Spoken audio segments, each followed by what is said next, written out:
All right, hello everyone. Welcome back to the stream.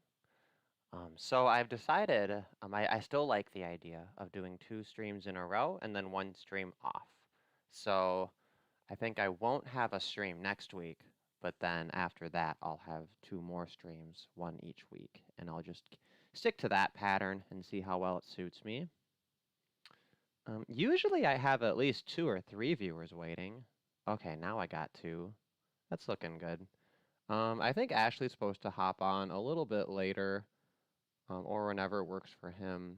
He had a whole series of ideas regarding more classical topics in philosophy, and that's always refreshing.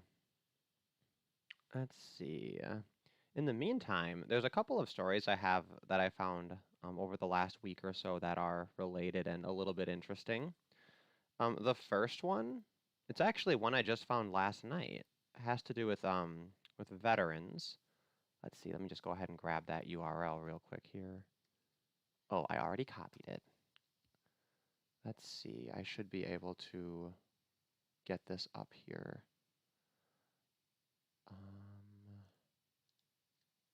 Oh, one moment.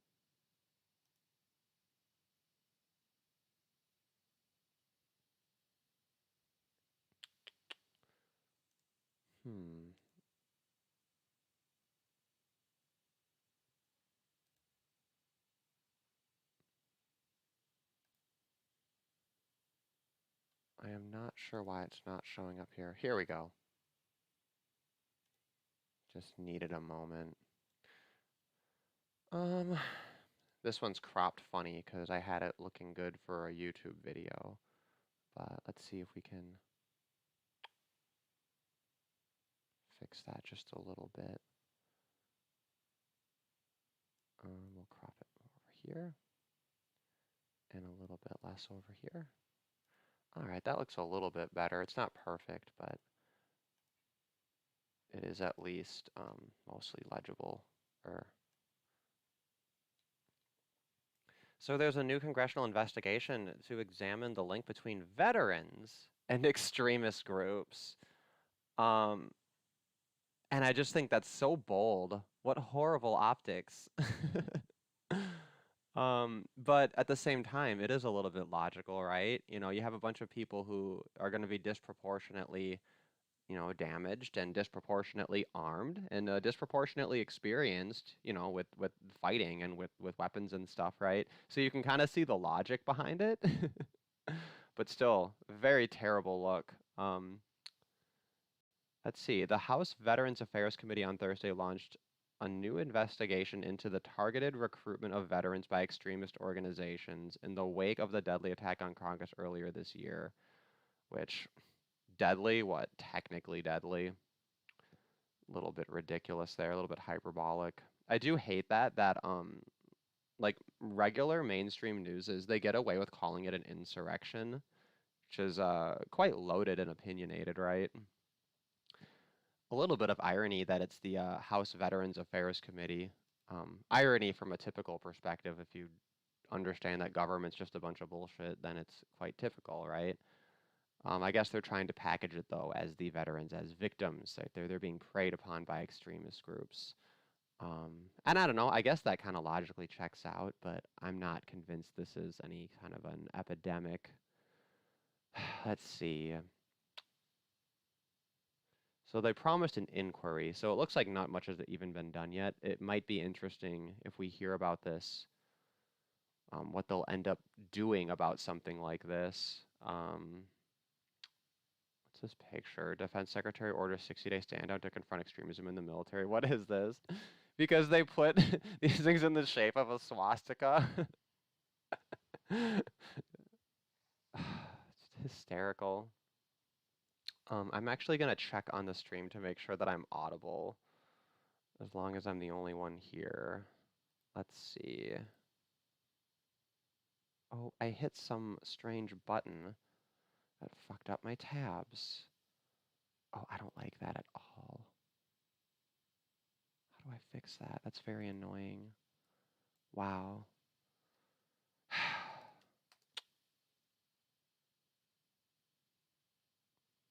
Now I'm just having flashbacks to when I had accidentally put my old laptop in tablet mode, and for the longest time, just basic things weren't working because I think it updated and then put itself in tablet mode by default. And that was very frustrating because I didn't even know there was a tablet mode because, it's a laptop, right? Um, Let me see here.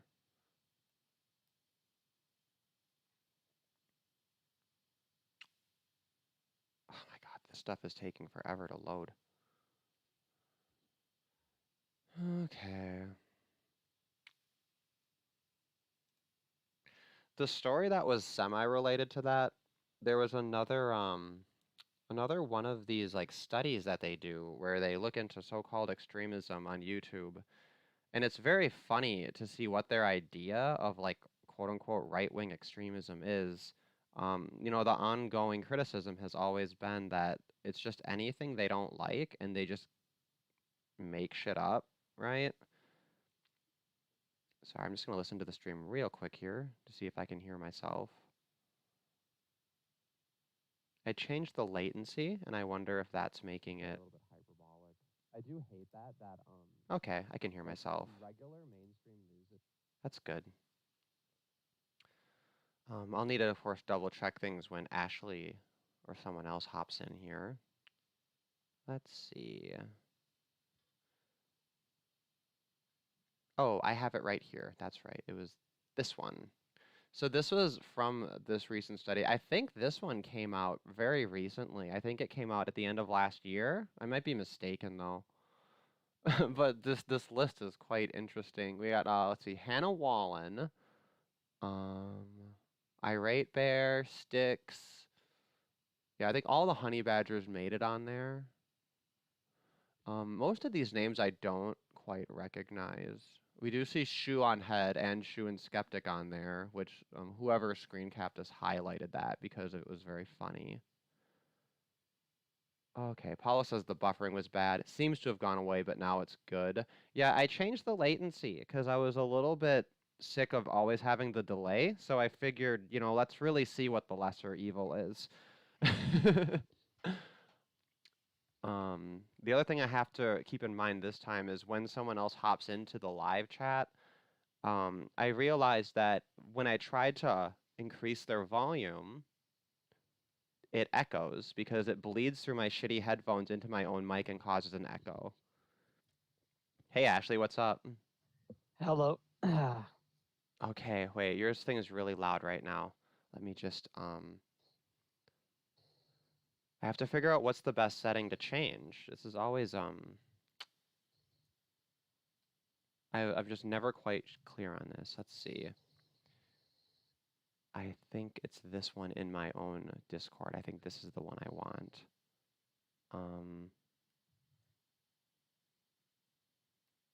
Okay, now try. Okay, I put you too low. Paulo, if you're listening, can you tell me if Ashley's volume changed when I edited it, or if it was roughly the same? Because I decreased your volume by literally 80% because that's how high it was. It was going to actually hurt my ears physically. But now that's too low, which is good. Let's see. Okay, now try. I think this is only my volume. Let's see, which is good. I see. Which just needs to be not so high that it's going to create an echo. So it looks like 60% is the magic number. Okay. Paulo was saying that the buffering is very bad today. Oh yeah, yeah. Maybe it was. I already addressed that. Last time who said that the buffering improves or something when I appear. So I don't know. Weird. Oh, Well, I guess we'll just kind of keep casually monitoring that. I think that, baby step wise, there's moderate, it's like 2 steps forward, 1 step back. My internet should be better now because it's Ethernet, but you have Ethernet as well, right? Yeah, I had to get it for my new job. So, I'm just wondering if you have this trouble which is like it's kind of all over the place. So sometimes I get like 90 to almost 100, megabytes per second, or is it megabits per second? I'm not sure. But then sometimes it's down to like 30 or 40. I think it's about 40 just now. See, I don't even check that regularly. I just, like I use the internet and I just like notice if it stops. Otherwise, it's fine. I probably should keep an eye on that, though. It might be kind of interesting, but Oh, that makes sense. Yeah. I can't believe that like I used to obsessively use the push to talk feature. It's much more convenient to just use the voice activation. yeah, no, I agree. It seems like it's at a good setting now too. Although there are certain channels where I guess if there's so many people, they just require it. Yeah. Let's see. I was just going over that list of all of the extremists. I think this was a new one that came out at, like last December. So it's pretty funny. Yeah. It's also funny because there's names on there of people that, as far as I'm aware, they don't regularly even make content, right? So it's literally like they just kept adding this list. It's like not even updated, you know? It's just their pile. Haven't made the cut yet, but that's okay. Oh, okay, so now your volume is low, so that did it. Ugh, that did change it. Okay, so that means I have to change it back to high on this one. And then that doesn't make any sense though. So I guess I'll just do that. Okay, now try talking. Hello. Is the volume for this any better now? 'Cause it's like See, it's still hurting my ears though, so I guess I'm going to turn it up on Discord and then down in my desktop, but intuitively I would expect the opposite to be what I need. oh well. Now it should be good, right, Paulo? Yeah. I mean, now it should be a little better. Let's see, I can turn up my mic and the desktop audio. Because, yeah, I have my desktop audio setting in OBS, and then there's the setting itself in the computer, and then there's the one in Discord. And I just don't, it's too many things. I love how they've got ⴅᴀᴇᴍ on that list of whatever it is as far right. No, yeah, exactly. That's why it's so funny. Oh, did you remember that tweet I sent you from Caleb, like analyzing ⴅᴀᴇᴍ, and it's like I didn't even it's like semantically or vocabulally understand it. Like it made no sense. yeah, no, it was like a attempt at poetry. I think it seems like a drunk post to me. It seems like the kind of like emotional kind of like gish galloping bullshit that like a drunk person does, you know? Yeah.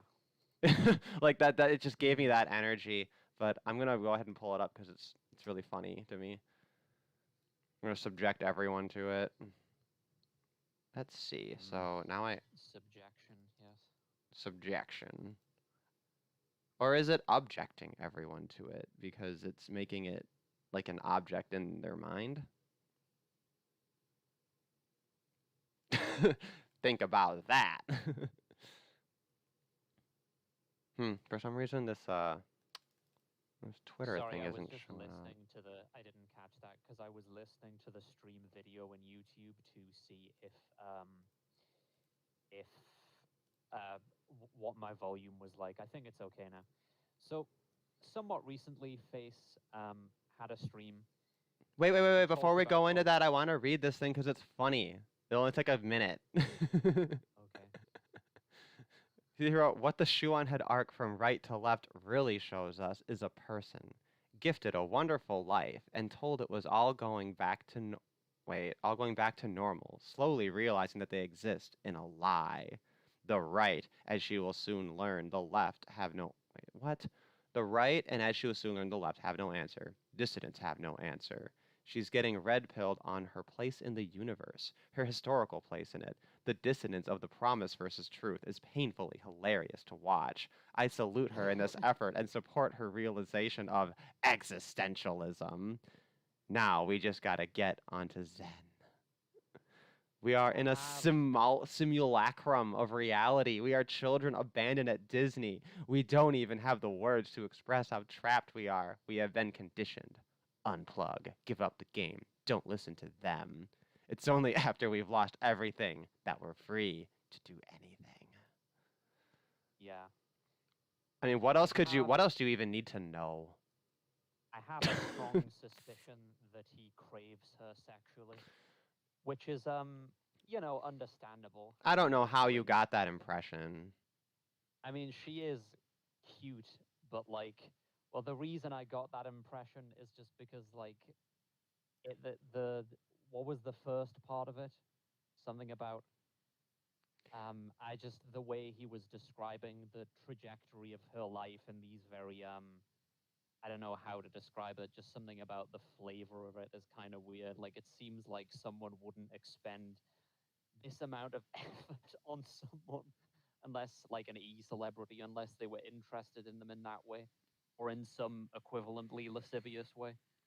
Yeah, well, and I kind of get like if you're watching a movie or something, right? You have these characters and they have arcs, and like it's natural to kind of like when you see people in real life think, "Oh, this reminds me of that character," or like, "Oh, this thing they're doing could have been a story like in this." Like you can see those similarities because like that's part of the appeal of characters in the first place. I'm Is just that talking about right? like his level of like emotional investment in her as a being. It almost feels like he's in love with her or something.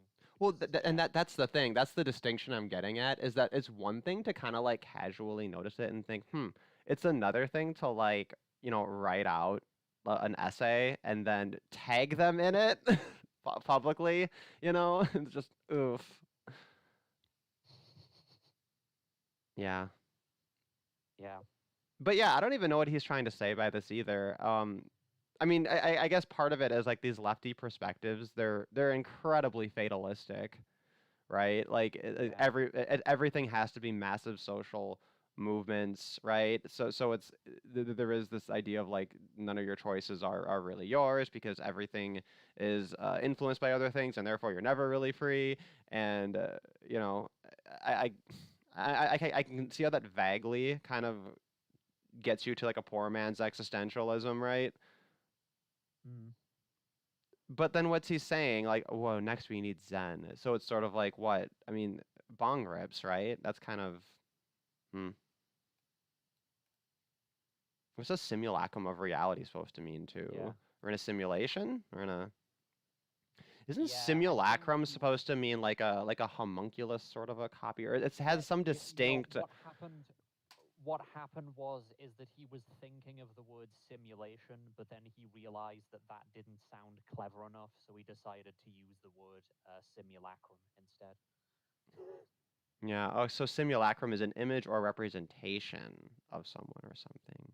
So Similar, but yeah, not really the same. yeah, so a simulation would be, I think, a more robust kind of a project. A simulacrum is just kind of like a trick, right? Yeah. So the most famous simulacrum would be Princess Leia, right? When she does the "My Only Hope," that thing through R2. That'd be probably the single most famous of all simulacrums, if you needed an example. Indeed. It just makes me think of an obscure magic card because that's the only other time you ever see that word. Yeah. All right. Well, I'm gonna put this one away. Let's see. But There's yeah, nothing so else interesting to talk about with that thing. Anyway. yeah. So Face was reviewing a video with Rollo Tomasi and these two women that he was supplicating that he had on his show. They were basically reading a super chat. That is Rollo Tomasi and these two women who were with him, asking whether or not Face and LMS was right about looks and I think it said looks and money being more important than anything else. And the women basically just agreed with it. And then Rollo Tomasi interjected, but what if what if there was a mentally disabled? He didn't use that phraseology. He just said retarded or something like that. basically a retarded Giga Chad? And would you be uneasy about dating someone, given those constraints, even if they were very good looking? And the women didn't even really respond, but there was the sort of, from their body language, the implication was that they agreed. And Rollo Tomasi saw this as some kind of massive own, this edge case, which literally does not exist in real life, because the relationship between intelligence and good looks isn't exactly clear, right? So it obviously isn't the case that the most intelligent people are also the best looking, and vice versa. But it does seem to be very rare to have a retarded Giga Chad, so to speak. People with true mental retardation, intellectual disabilities, um, they're nearly always funny looking as well. There's this cliche, like people say funny looking kids, not just Down syndrome, but people with mental pathologies that reduce their IQs of any sort. They usually have craniofacial abnormalities. They're quite ugly, usually, basically. So he was using this edge case that literally doesn't exist of a Giga Chad who's mentally disabled, and this is his way of, quote, disproving, unquote, lookism. Yeah. So wait. So basically, the hypothetical as proposed in the super chat, right? Like the women were like, yeah, that makes sense. That checks out. Bases right. And then Rolo tries to say, well, wait a minute. What if the Giga Chad was a retard? And then the women are like, Yes. oh no. And he's like, oh, I just owned face. Mhm. Yeah, That's that was it. is this what we've come to? Is this is Yeah, is this as is Face this what would it say, looks like when the red pill dies? Like, yeah, you know what he would say, right? He says, "Are you serious?" are That you was what he said. serious? Yeah. I am kind of bummed that I missed it. I wish he'd just keep the fucking streams up. I don't know why he Yeah. has to like go over and doctor them and make them perfect. Like streams are, it's okay if they shoot from the hip a little bit, like. The first hour of it went smoothly, but then they were hit by Warner Brothers with copyright strikes because they were showing footage from a documentary that was produced by Warner Brothers. So they had to restart the stream. So there Oh. was a first half and a second half. Oh, so The maybe he second had a. half Oh, I was, see. So maybe he wants to like put them together or something and like find a way to. yeah. Okay. But the second half was deleted, and because of the policy violations, because of the Warner Brothers copyright or whatever, it was banned in a couple of countries. So people in, I think it was Australia and Germany and one other place, I can't remember, they can't see it. Ugh, they're in a digital gulag. Yeah. And they were also just talking about how much YouTube sucks now, because practically all of the interesting people have been banned unless they have very small channels.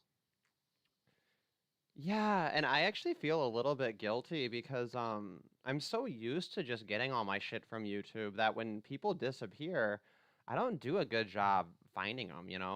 Like I guess I am kind of holding out for a really good alternative, but that doesn't help anyone because it's not going to become a good alternative until everybody does it. So it's like I kind of like, but it's like how many of these do you want to follow, right? Like I'm on Minds and Gab, and now there's Three Speak and Odyssey. I had BitChute too, right? Like I grabbed like those three early, and then like as more and more showed up, I'm sitting here like, well, I already I already signed up for like three like alternative platforms, and then we have no idea like which ones are gonna end up like cucking or getting blown up or whatever. So I don't know. Like I do miss listening to Molyneux occasionally, even though I don't know. It is kind of a lot of the same over time, but occasionally like he says stuff that's really I don't know, like stuff that you'd only get from him, which I appreciate. Feel like I should listen to more Mm. Alex Jones. Like I should like where do you even find him? My friend told me that he can find it on like iTunes, even though he's not listed on there or something. So it's just like wacky trying to find all this shit. Does he never stream on other platforms? Molyneux, that is. Well, he has his website, Free Domain Radio, where he uploads like all of his podcasts and stuff. When I was living in China before I had my VPN set up, like I would listen to him that way a lot because like that was an easy like access thing.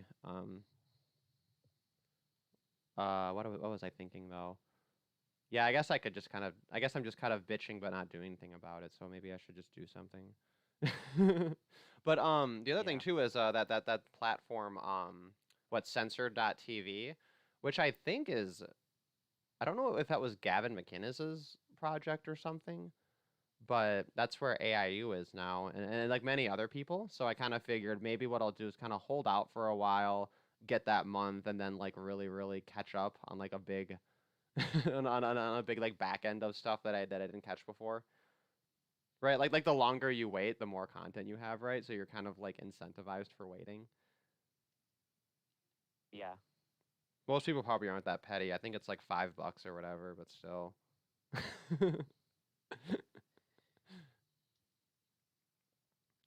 Did you? Yeah. Okay, there was a massive news story that was developing last week, and I thought about discussing it, but it never really came up, and that's fine. But the Andrew Cuomo allegations, it's actually a pretty interesting story all around. I mean, not that interesting, but you know the gist of that one? Of So Andrew, Cuomo. yeah, Andrew Cuomo, right, is the governor of New York, and he he's been really heavily criticized like all of last year because he's basically a giant fucking douche, right? And then it turns out he's getting Me Too'd right now. So of course we're gonna Yeah. go along. We're gonna pretend like, oh wow, what credible allegations, right? Oh my god, how horrible. Like, I think it's obviously fucking fake and retarded, like all the other Me Too allegations. But like watching him getting fed to his own monster is just very very. I enjoy it. I'm here for it, right? Yeah. But I was listening to a CNN story, and I wish I could just play a little bit of the video because it really makes this out like it just depicts what Me Too means in the minds of a lot of these women making the accusation, right? Oh, Molyneux streams on D Live. Okay, thanks for letting me know. But D Live sometimes that doesn't ever fucking load for me, and it's just and I think they had a bunch of drama too, some bullshit that they were doing. I don't know. I have to look into that, but whatever. I guess I'm letting the perfect be the enemy of the good. But no, so so Yeah. so what? So this woman who's accusing him says, it's not about revenge, it's about accountability, right? And it's like that doesn't make any sense. Like the point is to punish the person who's guilty, right? Like they're the same thing, right? It's just like one of those stupid fucking throwaway phrases. But like she talks about how he made inappropriate statements towards her that made her feel uncomfortable, right? So like there aren't even like actual rape allegations. It's just this sort of a thing. And it's like he asked me if like my having been sexually assaulted affected me with intimacy or whatever, and I thought that was so inappropriate. And like of course anyone hearing that, it's like that's a fucking cringe, fucking awful weird conversation. Why is that happening at work? But then it's also like, why does he know that, right? Like I was listening to the KMG talk about this issue, and he's like, do women put this on their CV now? Which is a hilarious joke because that's like not even that unrealistic these days. Like I could totally see women Put what finding on their CV? being raped or whatever. Like I'm a rape victim. Like Oh just yeah. adding it to your CV. Like Well, fuck it, why not? I'll bet women just do it unironically and like don't even think that that's weird. And then like, well, maybe um, I'm just trying to imagine how this would actually play out in real life. They probably they wouldn't say that they're a rape victim, but they'd say that they an have advocate or like they have experience or that they have special sensitivities in this area as a result of mm, their lived experience, um, or yeah, something like that. yeah, something like that. I could see. Yeah, like a way to kind of couch Yeah, I it. mean, the obvious solution to Me Too crap is just to make all sex uh, out other than married sex illegal. You Yeah, want to you might ban say, adultery and segregate all the workforces. yeah. I mean, you might say this is never going to happen, which is true, probably, but the advantage that my thing that's never going to happen has is that it's supported by a long tradition. The fact that something, an institution, or a certain form of organizing societies, sexual hierarchies, existed for thousands of years.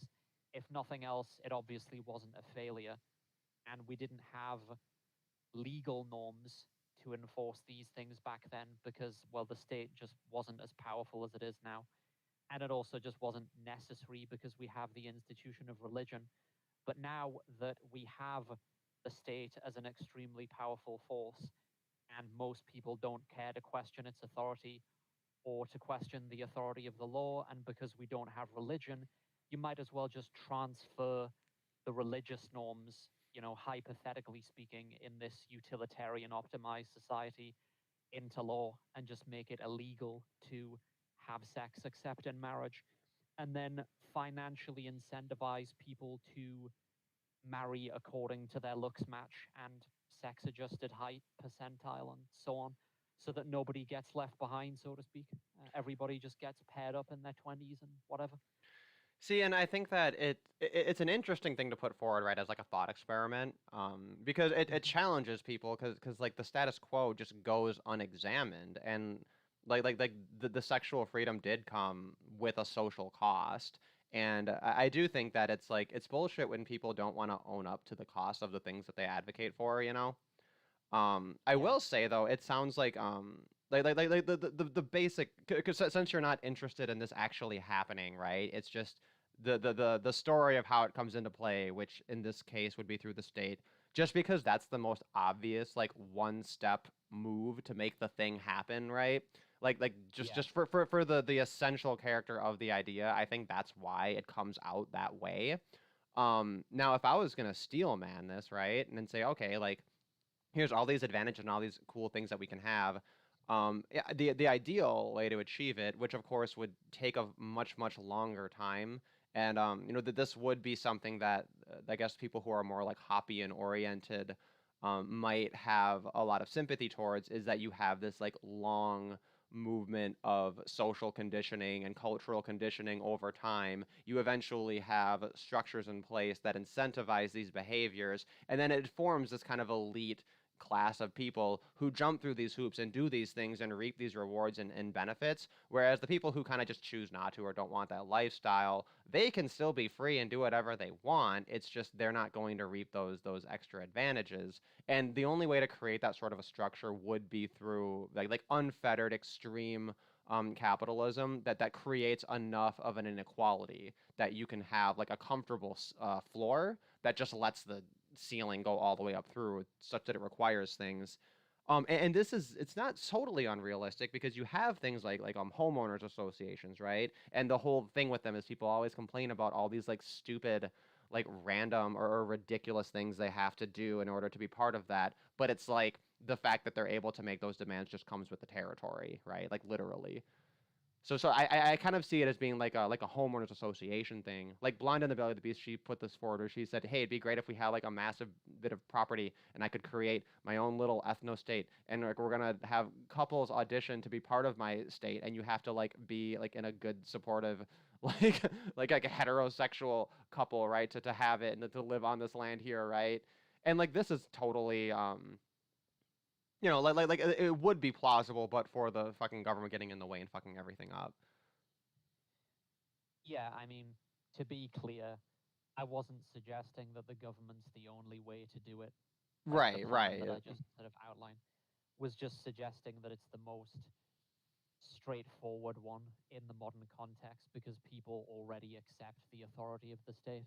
So, Yeah, well, because if the real point is to talk about, comparing and contrasting a system like that where there's no adultery versus one where there's apparently no like I guess disadvantage or penalty for adultery, like there's no reason to I guess build up this whole alternative realistic depiction of how it could end up being a thing versus just a simple explanation.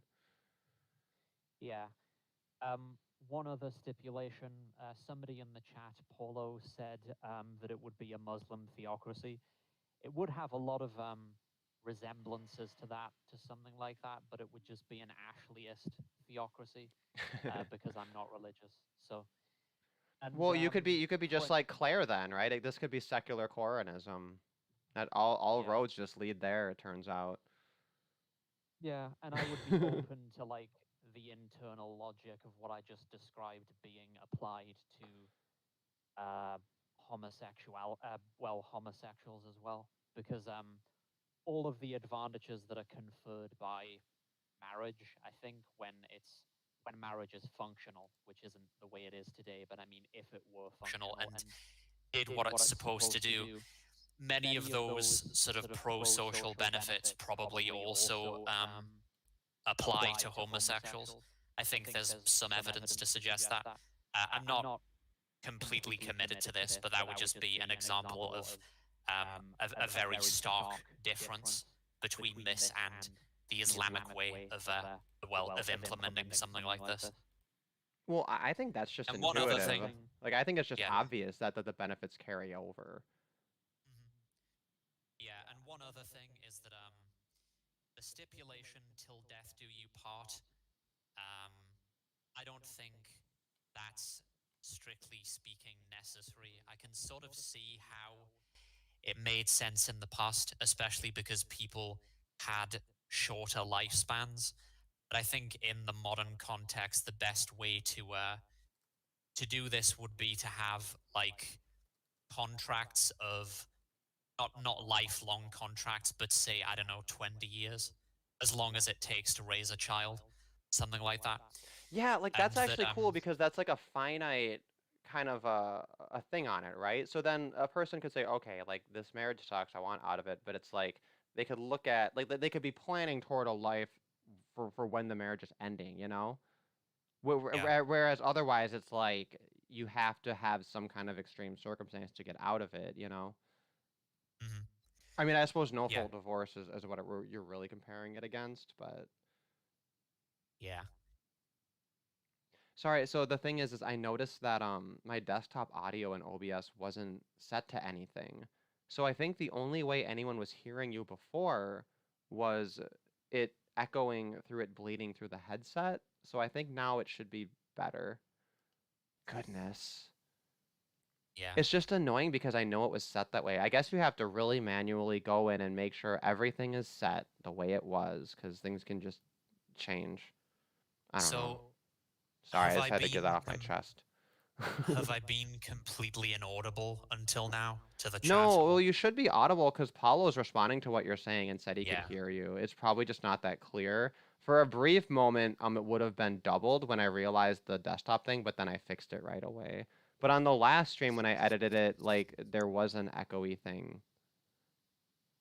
Yeah, okay, I Yeah. think we're better now, and I think we're about even too, so. Okay. Yeah. I also just wanted to, well, I had a lot of, you remember I mentioned in DMs that I had a bunch of stuff that I wanted to like discuss. It's Yeah, not yeah, that I was gonna important, bring but I that could. up. I was gonna see if you didn't have any like smaller topics to get out of the way first, but it sounds like. Oh, yeah, well, this is kind of a smaller topic, I suppose. I was just interested on your take on valence utilitarianism. So, valence utilitarianism is more or less the same thing as hedonic utilitarianism. You often hear people talk about the hedonistic treadmill, but that actually sounds quite fun when you phrase it that way. The technical term is actually hedonic treadmill.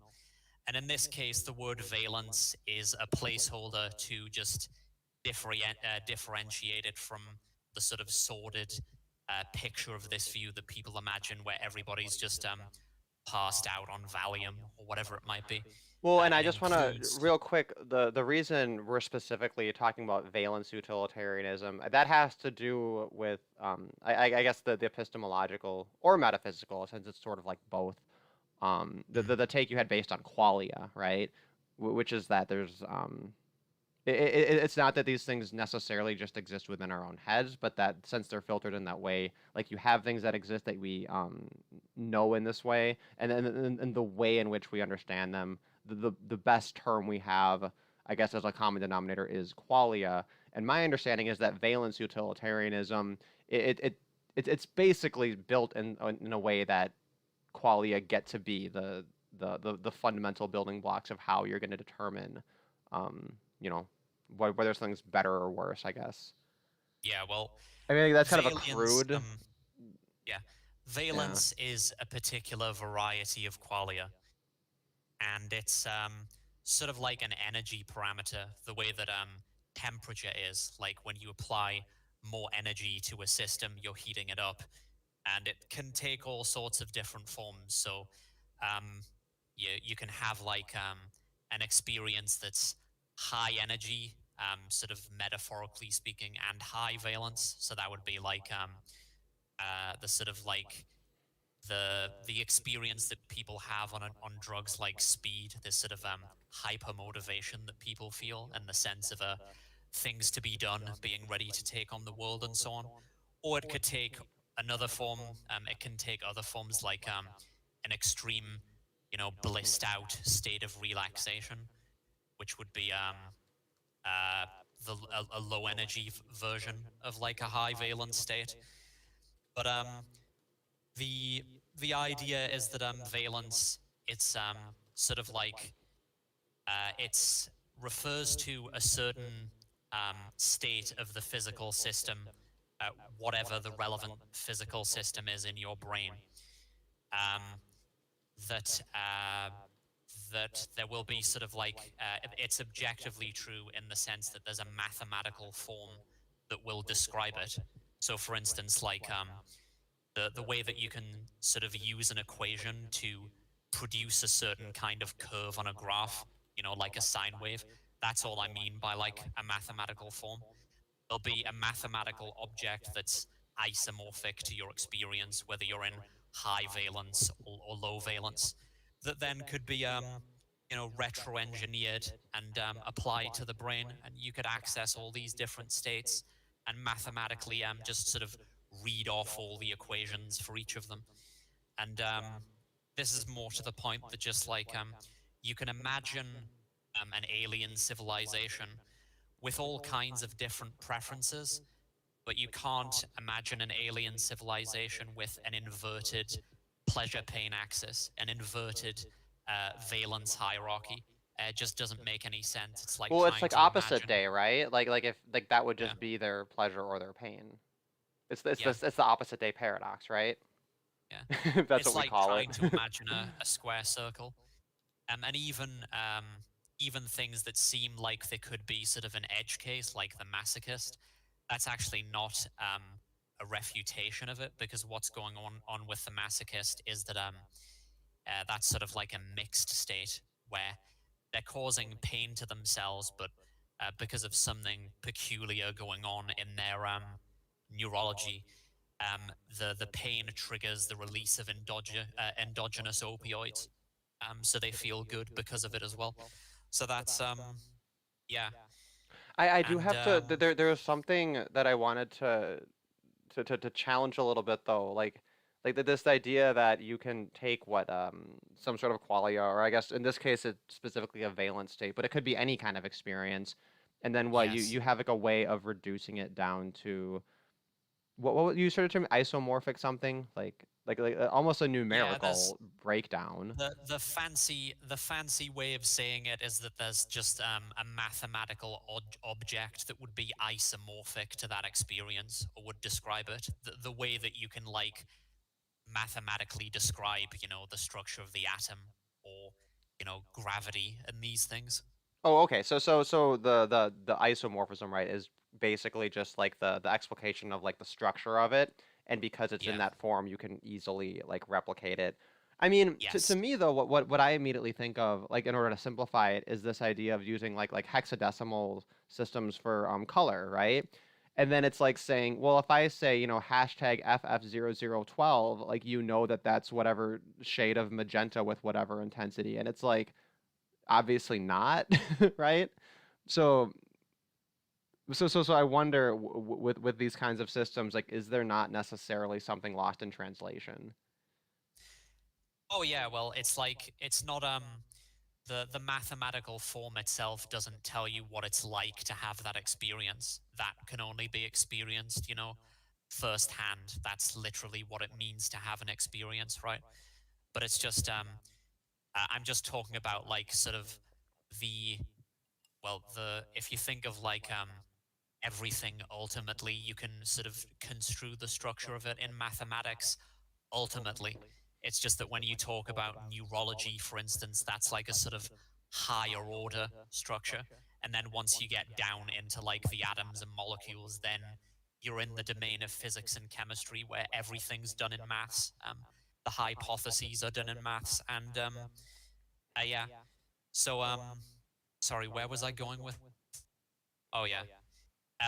It's descriptive, but it doesn't reveal to you the qualities of the experience. I'm just Oh, saying so that I guess it doesn't need to, right? Because at this point, we kind of just want to, I guess, define yeah, and then, I mean, or even rank them, right? yeah. So like trying to construct a science of valence and of qualia, the physical mathematical correlates of conscious states, so that we can utilize them for all sorts of instrumental purposes or to achieve certain moral goals. Does that make sense? Right, right. So basically, it's creating like a compendium of these kinds of states, and it's defining, I guess, their value in terms of well, what you said Yeah. in terms of like, so, and then of course we have the classic philosophical problems of like what is like the ethical end goal, right? You could sit there forever from a utilitarian perspective saying, well, if we value, I don't know, like maximum production of cats on Earth, right? There's a very specific strategy that we can go forward to ensure like maximum cats if that's our value, Okay, right? well, I was actually, yeah, sorry. I rambled way too much. I should have just got to that. That was the next thing I was going to talk about. So, there's a concept called the Also, tyranny of I'm the gonna I'm gonna mute my mic for a little bit just because I have a snack, but I am listening. okay. There's a concept called the tyranny of the intentional object, and intentional objects are basically, it just means the extrinsic correlates of internal feelings. And it's basically just the realization that, for instance, um, you so people might say that they really value having sex, but that's because of the internal states that they're able to access by doing it. If you imagine a person with sort of like, I don't know if this is a thing, but I'd imagine that it's possible anyway, something like congenital anorgasmia. So they just don't derive any pleasure from sex and never have, and therefore couldn't even conceive of what that's like, then they'll cease to value that activity. And just as equally, you could be the kind of person who really prefers, has a preference for intellectual or philosophical discourse because you're intelligent and, let's say extroverted. That doesn't have to be a condition of it, but just the kind of person who enjoys these sorts of things. So that means that sort of the valence parameters of your experience are attuned to respond to those activities. But I could sort of interrupt the experience by giving you an opioid antagonist, and that would sort of eliminate all of the pleasure of the experience. It would cease to be meaningful or important to you. So there's this realization that instead of trying to optimize people's specific preferences, you should look to be optimizing inherent mental states, and specifically to optimize for valence. People have different hedonic set points, so zero being a completely neutral state, and people have a sort of specific point that they default to, or like just the on average how happy they are. Um, and you should it follows from this conjecture that you should focus on trying to basically increase hedonic set points, because it doesn't require that people change any of their existing preference architecture. And it's also just impossible, like I think you were getting to satisfy all of people's different contradictory, mutually incompatible preferences. So there is something called preference utilitarianism, which is different from this. They would say that you should try to maximize preference fulfillment. But I just wonder, what would that look like for the world's football supporters? For instance, David Pierce likes to use this example. Many people are fanatical about football, but most football teams are not going to win the World Cup. So, should really any serious time and effort be invested in trying to get everybody to satisfy all those preferences? It just seems pointless. So,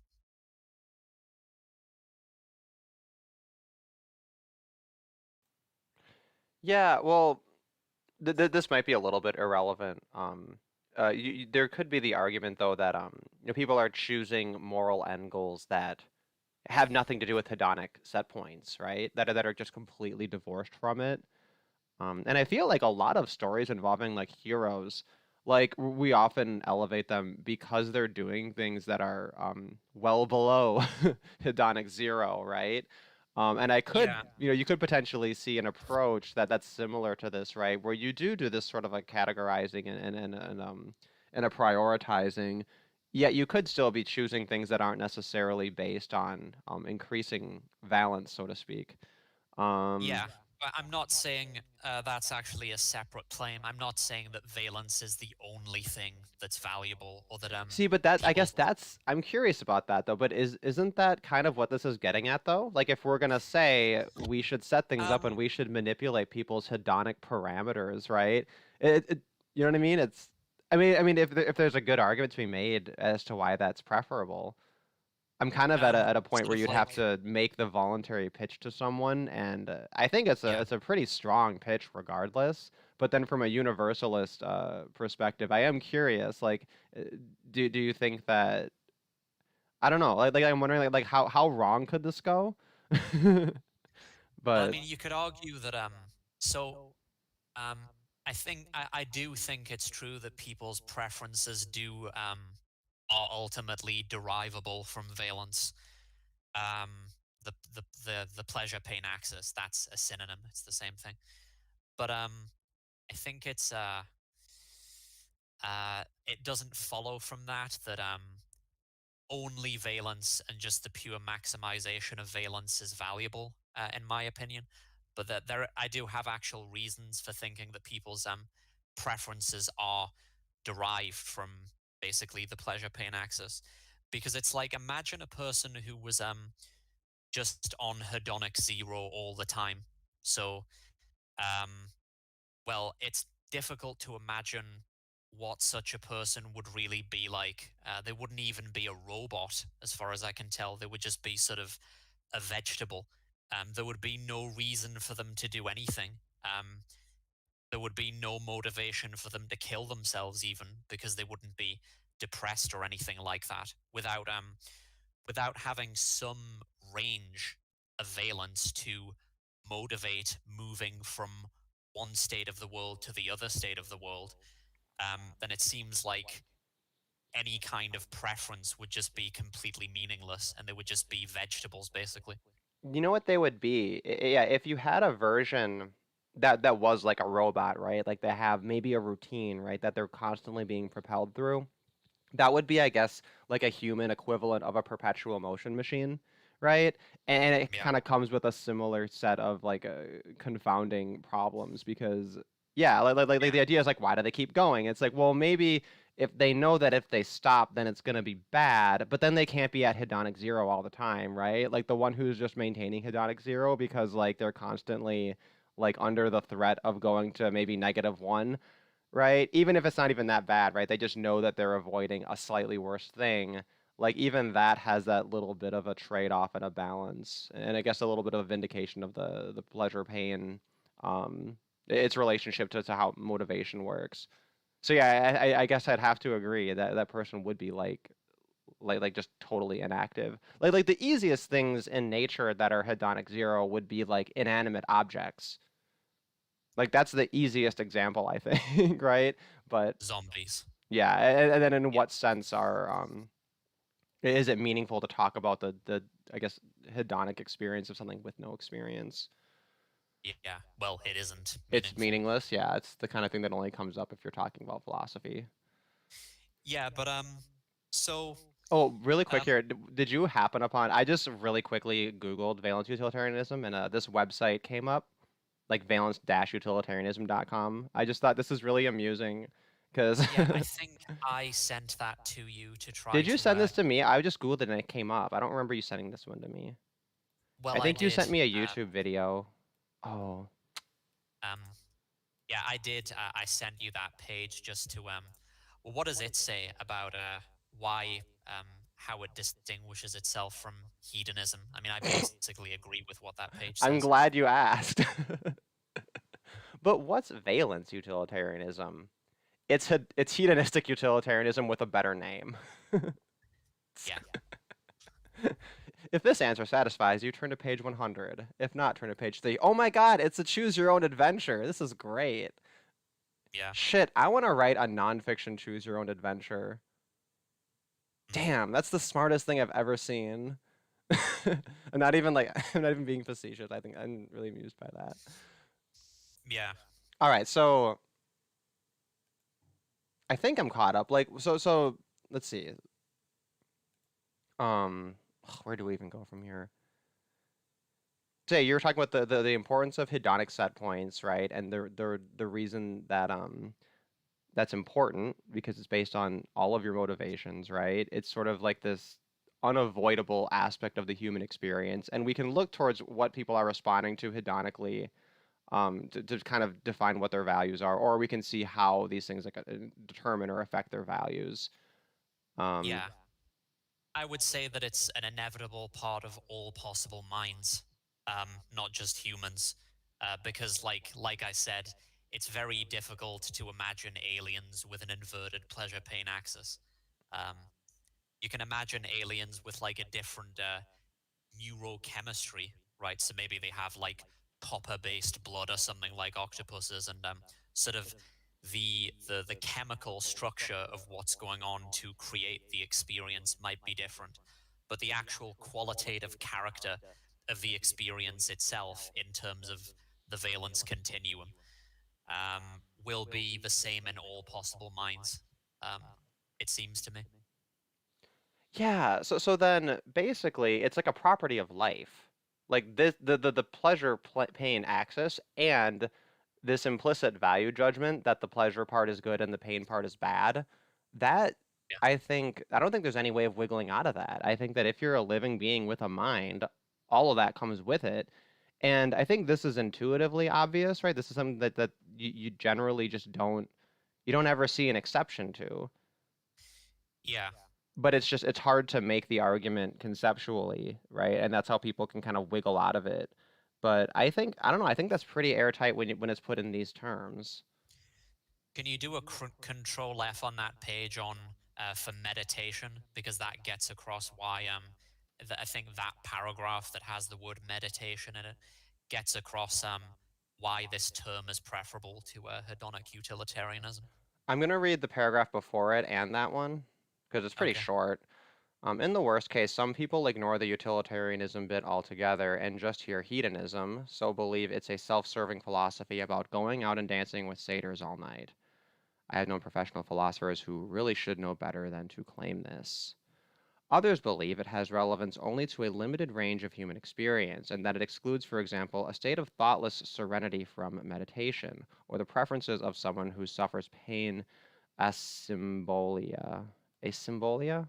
What's Yeah. pain asymbolia? Is that like, oh, a condition where the subject feels physical pain but doesn't find it aversive? Well, I think that just kind of, I think the whole like BDSM thing already explains that away, even if they are distinct, right? That's a mixed experience.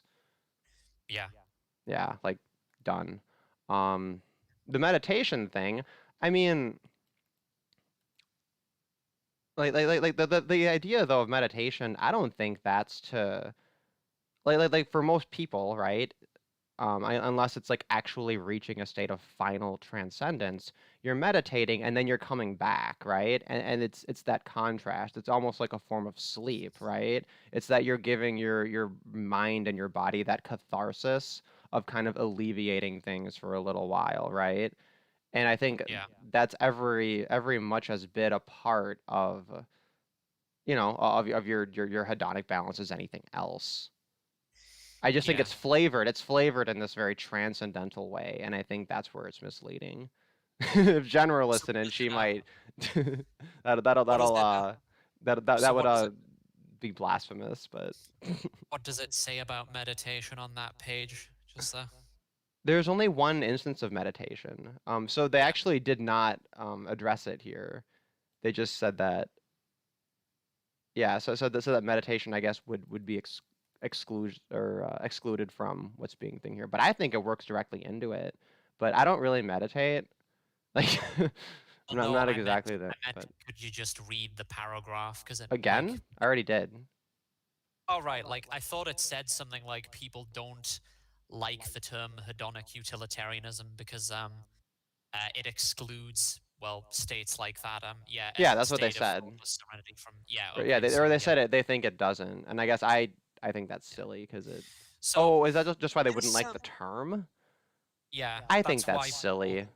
that's why people don't like the term hedonistic utilitarian or hedonic utilitarian. Oh, so Valence feels like it fits better in there than. Yeah, Yeah. okay, I could see that. If that's all they And meant, I thought they meant that as like a serious refutation. I took that way too seriously. even this notion of even if this notion of raising hedonic set points though this troubles people for a variety of reasons. One of the reasons that, well, I disagree with them all, obviously. One thing is to do with meaning, but personally, I think I would actually say that meaning is a valence problem rather than valence being a meaning problem, I guess. It's like you've probably never heard someone say, I'm blissfully happy, but my life is meaningless. Know what I mean? Like, no one says that. So I think if you take care of the happiness problem, high valence states, then the problem of meaning will basically take care of itself. I mean, it's usually chronically depressed people. They're the ones who tend to find their lives meaningless, right? And succumb to learned helplessness and all these sorts of nasty things. Right.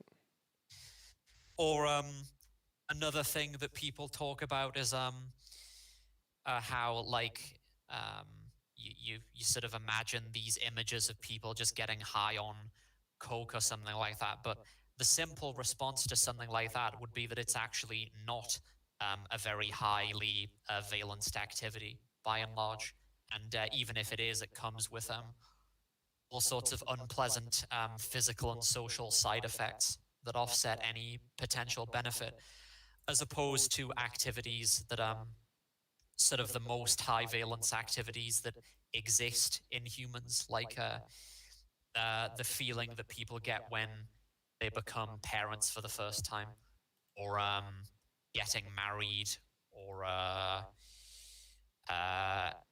these extremely unusual states that people experience in powerful meditation and so on. All of these things you could say are more compatible with a traditionalist worldview, but they're also compatible with valence utilitarianism.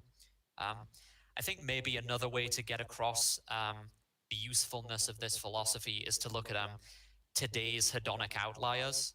So, for instance, there's this Scottish school teacher, Jo Cameron. I think because of a mutation that she had, or a couple of mutations, she has this very unusual neurology where her life seems to be like completely motivated by gradients of well-being, so to speak. So she still has information sensitivity, so that she can respond to her environment and respond to threats and opportunities and so on. But she described childbirth as a mere tickle, for instance. She said that she's never really felt sad in her life. And despite all this, she's also managed to avoid getting seriously injured or those sorts of things that would normally accompany complete insensitivity to pain. So as far as anybody can tell, she really doesn't seem to be missing out on anything. Another example would be this Okay, but Swedish. she's obviously like the exception to the rule. Like, right? There's all Yeah. kinds of cases of people who like are right? Like Sure, have but those conditions and like it ends up being horrible. yeah, Like that's what, right? That's not just a yeah, myth. I'm just using it as like an existence proof, if Oh, you okay, get what I'm okay, saying. yeah, yeah. No, and that's Yeah. fair enough. Yeah. Or another example would be Anders Sandberg, this computer scientist from Sweden. He says, and I quote, "I do have a ridiculously high hedonic set point." And, he's a pillar of the community. He's formidably productive. He never really feels bored. He never feels that his life lacks meaning. So I think, like, in the short term, using genetic engineering, this is the sort of a future that humans could look forward to, a society of Anders Sandbergs and Joe Can. And then in the longer term, because we know that, for instance, like when you trip on 5-MeO-DMT or something, the reason that the information parameter of the experience tends towards zero, um, which is to say, basically, you're not going to be, solving differential equations or doing anything particularly pro-social while you're high on 5-MeO-DMT, even though it might be that good trips on 5-MeO-DMT are the highest valence states that humans can experience. The explanation for that would be that the drug is basically converting your entire brain, uh, using all of the brain's sort of computational and energetic resources, to basically turn into a kind of high valence machine. It's all trending towards that. Whereas, in principle, at least, you could imagine beings, and this is what we talked about last time, that would instantiate the highest valence states that are physically possible according to the laws of physics, whilst still maintaining informational sensitivity and intelligence and social responsibility and all the rest of it. And that's what we talked about in like the God building episode. Right. Well, I guess with the concept of God building, that would be like the collective as a valence building machine, right? Um, Because yes. you could talk about DMT, right, as like the body is converting itself into an individualistic unit of this machine that just it's like, okay, one job is to produce valence. Also, because DMT, that's the same chemical that your brain like secretes when you die, right? If I remember correctly. You're thinking of NDMT, which is the kind that Oh, Joe so it's Rogan's different. obsessed with. Yeah, yeah, There's a yeah. different, Oh, so yeah, so you're talking about okay. Hmm. yeah, But five doesn't that make MEO sense though that like your brain would do that because it's kind of like it knows, all right, like I've been saving this for like my worst moment, like might as well cash it all in, right? Now or never, right? Like I can Yeah, I see kind guess of that. the evolutionary logic behind it. Although I suppose it's a little bit hard to imagine I don't know, the Yeah, what your brain does in response to dying being what's the word? Adaptive versus maladaptive. Sorry, that was a little bit of yeah, a tangent. I want to acknowledge Roomvid saying hi from Ireland. Um, yeah. I think I've seen your name around here before, but yeah, nice to see some new There faces. was Also Mr. White Male. Mr. White Male, I yeah, think, who was supposed to have a stream with me and Jen. And yeah. and I think There's we needed to reschedule that. he said something like selfless behavior is impossible because like you feel good because of helping others, something like that. Seems to be like a fairly standard Randian libertarian argument.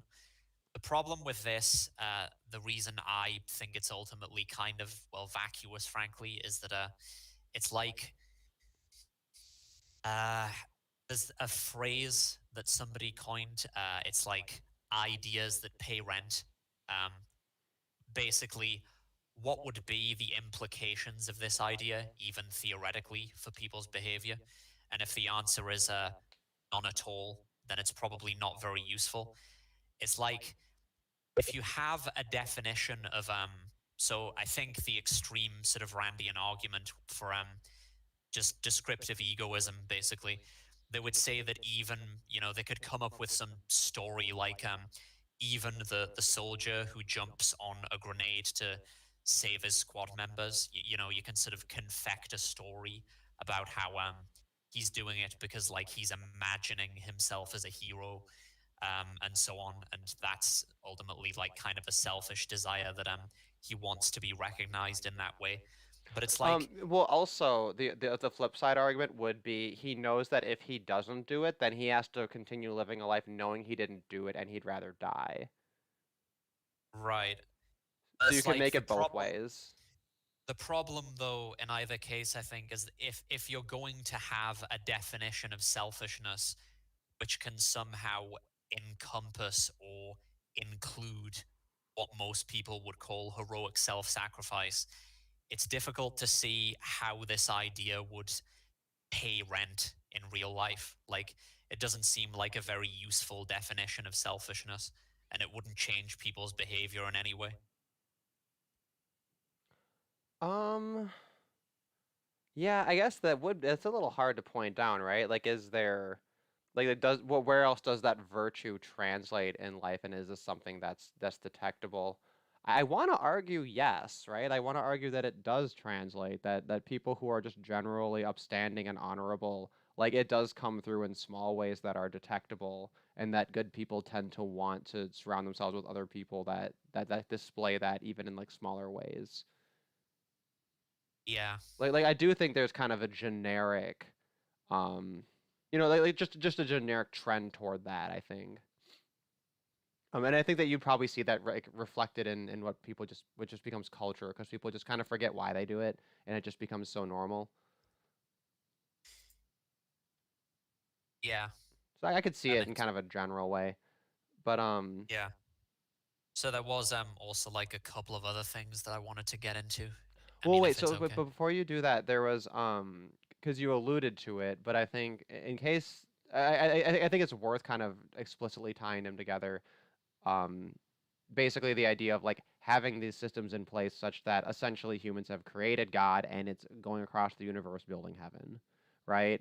And this is essentially the, I guess, the blueprint for like the standards, right? Or I guess even just defining like what it means for that process to continue, right? Like, or what it would mean, I mean. Which process? Like the process of, I guess, the universe being like not terraforming, but whatever the word for heaven would be, forming Yeah.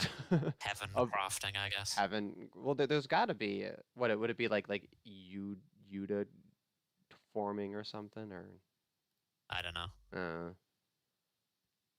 But But anyway, yeah. but so but there was something you had mentioned that specifically ties the Valence Utilitarianism.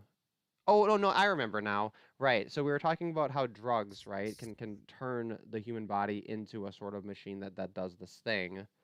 And then Yeah. I said, well, this reminds me of what you were describing, this process of the man-made God, so to speak, right? It is basically the process of a society or a civilization or even a planet, right, or a species, whatever, whatever you want to make Yeah. that parameter, right, of that acting as a unit, as a broader like valence Yeah. creation machine. To convert Because the it scales right universe up. It into, scales right up, doesn't yeah, it? yeah, into hedonium, basically. Yeah, I would agree. That's a fine way of framing it. And obviously, I talked at some length about the other qualities that these beings would have. Like, it wouldn't just be sort of like brains in vats. Like, there's no reason to think that they couldn't also be intelligent, intellectually sophisticated, and all the rest of it. Right. So Because it could yeah, actually be like a real sort of existence that's meaningful. I mean, yeah, frankly, I don't think you do either, have like a particular problem with the idea that everybody is just like plugged into a VR and just sapping up your nutrients from some like space algae or whatever. yeah. Well, yeah. What I talked about like is that there'll be humans in some corner of the universe doing that, playing video games or whatever. Meanwhile, some basically automated process, hypothetically speaking, travels across the universe. I used kind of a cheesy phrasing, sort of tearing away just the wastes of space, of rocks and hydrogen to reveal their hearts. and creating these beings that would make humans look less sentient than dirt, with just states of like pleasure and insight and every other positive adjective that you can think of that makes anything we can do pale in comparison. There's kind of an irony to that, this idea that that instead of a top-down God, it's a bottom-up God, and God is actually inferior to what it creates. I suppose Yeah, that is evolution in a nutshell, isn't it? I suppose so. Yeah. Hmm. I mean, what it would look like in practice is another question, but the principle of it at least makes sense within the laws of physics, I think. So, and that is ultimately just kind of the final limit to everything. If it's allowed by the laws of physics, then there is some program that you can put in place that will achieve it. And I discussed that last time. Right. Mr. Whitemill clarified that his statement on selflessness, he was mocking that perspective, it looks like. Oh, I see. Yeah. Yeah. Well, Also, I think the chat's probably a little bit behind. I set it to a lower latency, but yeah. it was still whatever of a delay. So, can I move on? Or Yeah, go for it. yeah. I'm gonna mute again So because again I'm snacking, but I am listening. yeah, it's fine. So it's like you don't need to understand the mathematics behind the wave function to comprehend what's going on philosophically. So the wave function is just a mathematical description of the behavior of relatively speaking, isolated quantum systems. So let's say the system in question is a pair of entangled electrons. To say that they're entangled means that they are coherent with each other. And to say that they're coherent with each other means that their behavior is governed by the same wave function.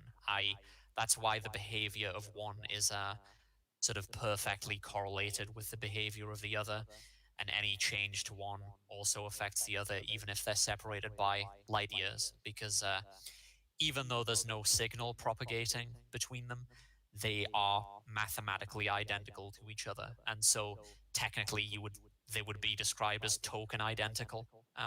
Just in case people aren't aware of the distinction between type and token identity, because this is like an important concept. So if I construct a perfect clone of you, like atom by atom, quark by quark, and that person is standing outside your house while you're inside talking to me or whatever, that person is not token identical to you, but they are type identical. Whereas the entangled electrons are local manifestations of literally the exact same instance of an object. They're token identical.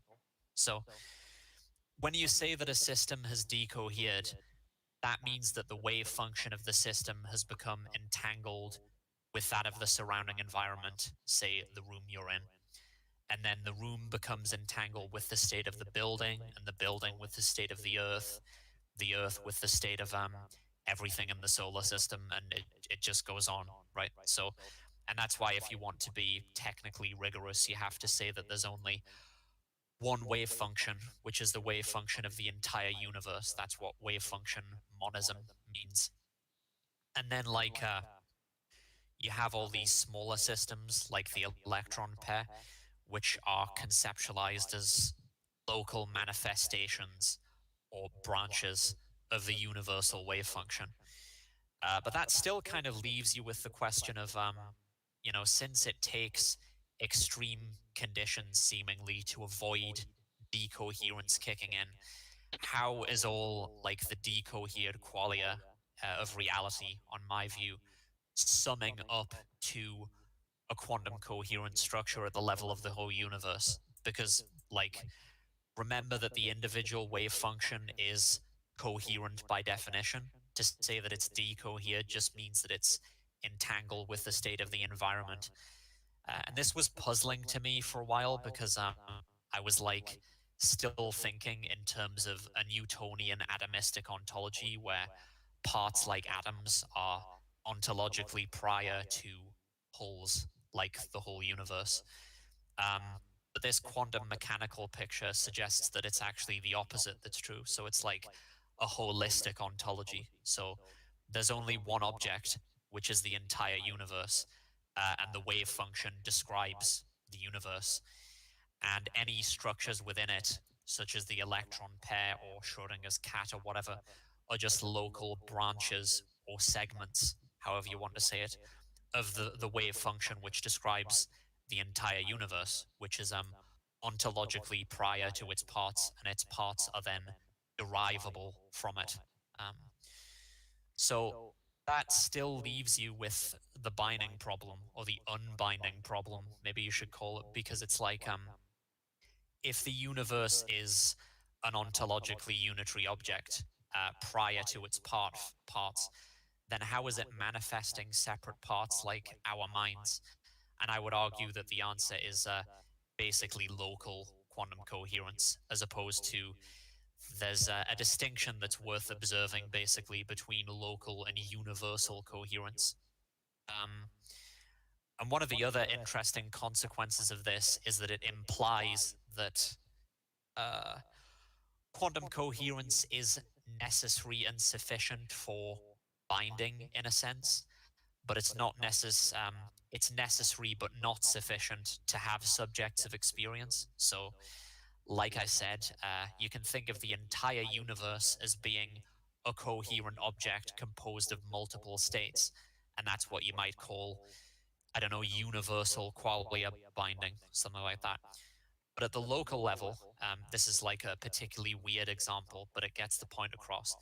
If you supercool a particular isotope of helium, helium-4, I think, down to a couple of degrees above absolute zero, it becomes something called a superfluid, which means the total volume of liquid becomes quantum coherent with all the wave functions of the individual atoms like syncing up with one another, and they act in unison instead of rubbing past each other. That's why superfluids have no viscosity and they can flow without any loss of kinetic energy. So basically, if you stirred a pot of superfluid helium into a whirlpool, it would just keep spinning forever or until you warmed it up. But that's neither here nor there. So wait, let me make sure I understand this. So there's this idea of like universalism, such that like everything is one thing, right? It's all one object. But basically, what you're saying is that when people are comparing the way that like the entire universe has this like top level of coherence, it's just a different kind of coherence than the stuff that happens locally. But since we're using the same term for it, people it opens up these paradoxes. But then also we're sort of like it makes sense that we would be biased in favor of like not seeing ourselves as just part of this universal object, right? And that instead we're looking down on these like smaller, objects that are happening and then viewing it from our own perspective, right? Like it makes sense that we'd be biased towards seeing it that way. Um, and then this, I think, lends itself to the misleading character of like the Newtonian or object-oriented approaches to things, because what ends up happening is we're trying to like break things down and saying, well, how can the decohered things add up to being the coherent thing? That doesn't make sense. But Yeah. the reason we can is because it never was decohered. It just always was part of the thing, yet we can still have certain distinctions and experiences within that, because there could still be a distinct form of coherence that's happening at a lower level. And this is why a more holistic approach to understanding, I guess in this case it'd be metaphysics, why it actually it works around a lot of these like quantum mechanical problems and stuff like that. But then also it's just, I don't know, like it seems like it's just a little more elegant, right? Like it's getting around all these problems, because it avoids the binding problem by essentially saying it's binded, right? Like bound. It's just bound, yeah, like done. Yeah. Can't not be. Yeah. So yeah, technically you can talk about the whole universe being coherent, but locally it's meaningful to talk about isolated systems that are coherent and have information that's accessible, before they become sort of before it just the information is lost through the entanglement network of the environment. But and that's more or less what you just said. But it's difficult then to explain using an atomistic ontology where parts are prior to wholes how um, decoherent systems can sum to something that's coherent at a universal level.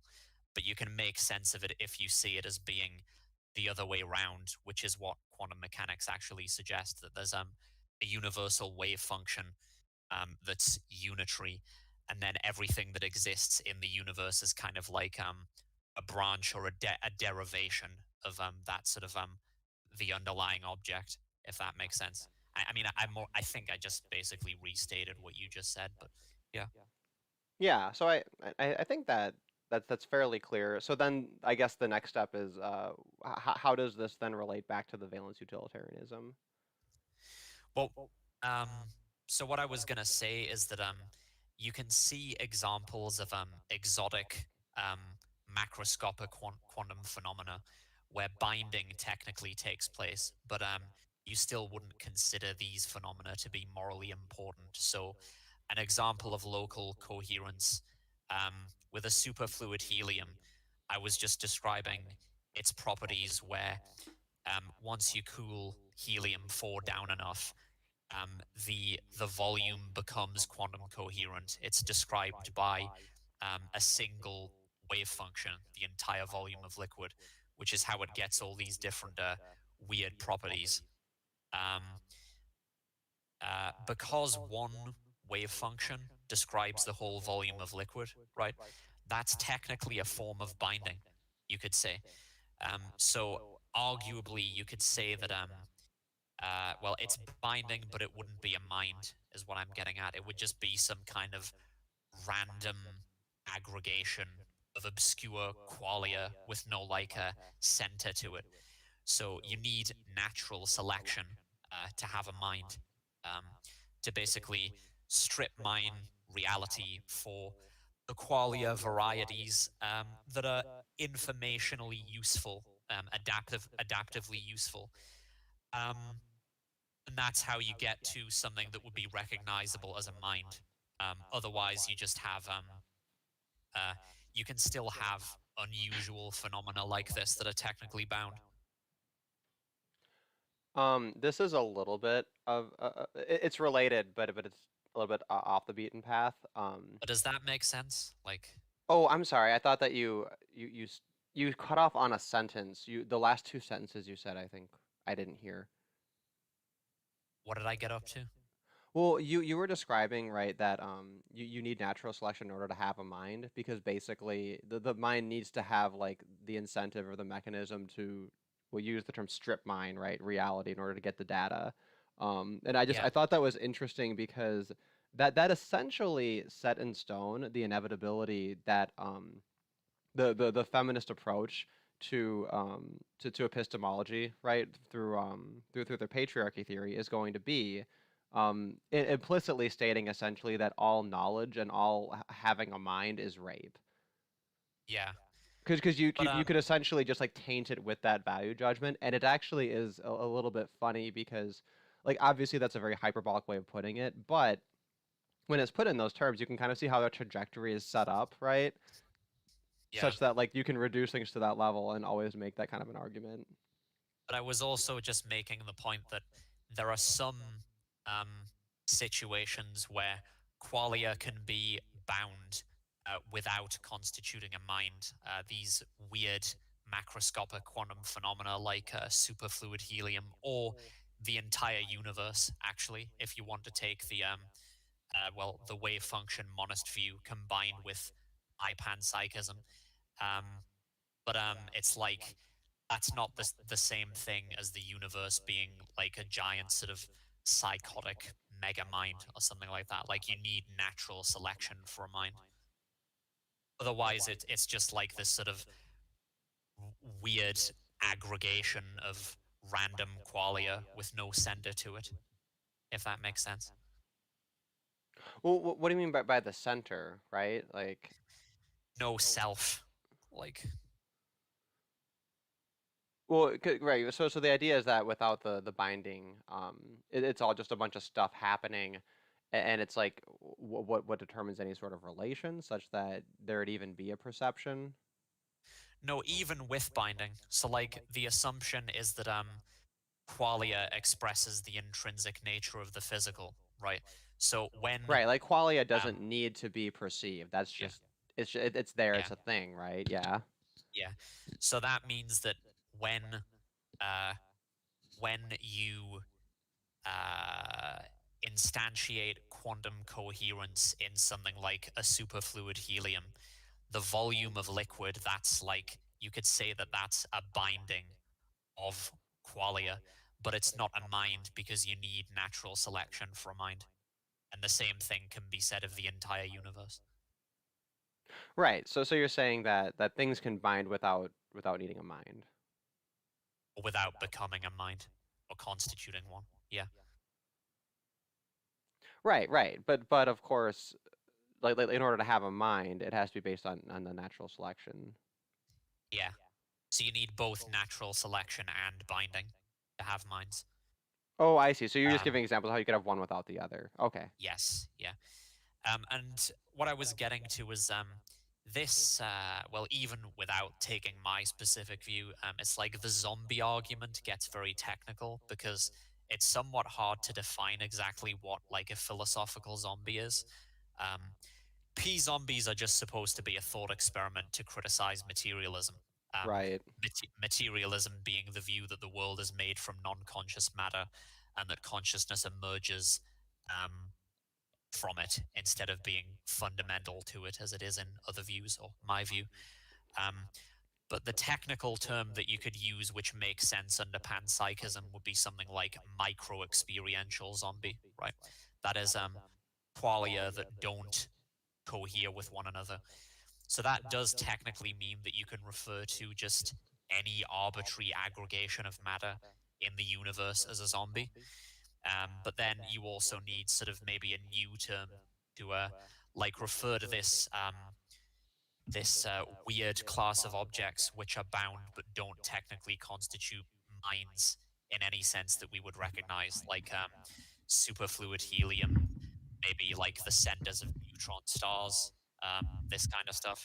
Maybe like unselected binding or noise binding is maybe what you could call that, sort of like random binding of qualia that haven't been recruited by natural selection for any sort of information signaling purpose. Yeah, but does that make sense? I think so. Yeah.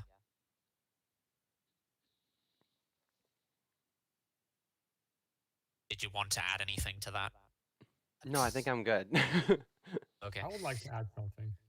Oh, Okay. hey JWille. I actually part of my brain was wondering, like, doesn't she show up around this time usually? Oh yeah, I was eating. No, but, no, like, I because Ashley, the thing is yeah, I think that I overthink some of the examples too much. Because yeah, I think I'm following pretty well. Yeah. Also, I have some timestamps ready too. They're probably not the best timestamps, but I think if you have any timestamps, that's, you know. Yeah. May I just tell you what just happened right now when I came online? Sure. I was just going to go to YouTube to see your stream, and one of the first videos that came out in the YouTube starting page was a picture of a woman, and the video was like on the picture, literally said, "I'm 23 and I wear nappies," and then it said, "A day in a life with heavy periods," and I'm like, why? Hmm. Why does that happen? Why does that came up on my YouTube? Like, would I started like, what the fuck? I was listening to KMG's show, and he talked about how he learned about there's this Reddit of like trans horror stories, and was reading through one that was particularly gruesome. Of course, my mind goes straight to, man, this would make a great horror movie because I'm terrible, but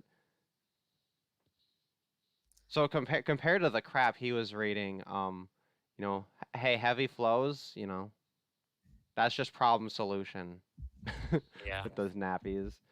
But yeah, so So let's see. There was just like a little bit more that I Oh wanted yeah, I to was just gonna talk ask over. Ashley, did you? Because yeah, so let's have you round this out, and then let's see if we can kind of review and condense here. Yeah. Well, I There actually there had was a like topic I wanted to bring up that's yeah. there's some similarities to what you're talking about to this, but also some funny differences. But I don't want to Yeah. derail you too much. Well, I had like this and also just one more topic. It probably won't take me very long. So it's like No, perfect. We got plenty of time. I'm nice and yeah, comfy. so it all makes the ethical implications trickier with respect to, for instance, the abortion issue, because if fetuses are just micro experiential zombies, all the way down, then we might not have to care about them.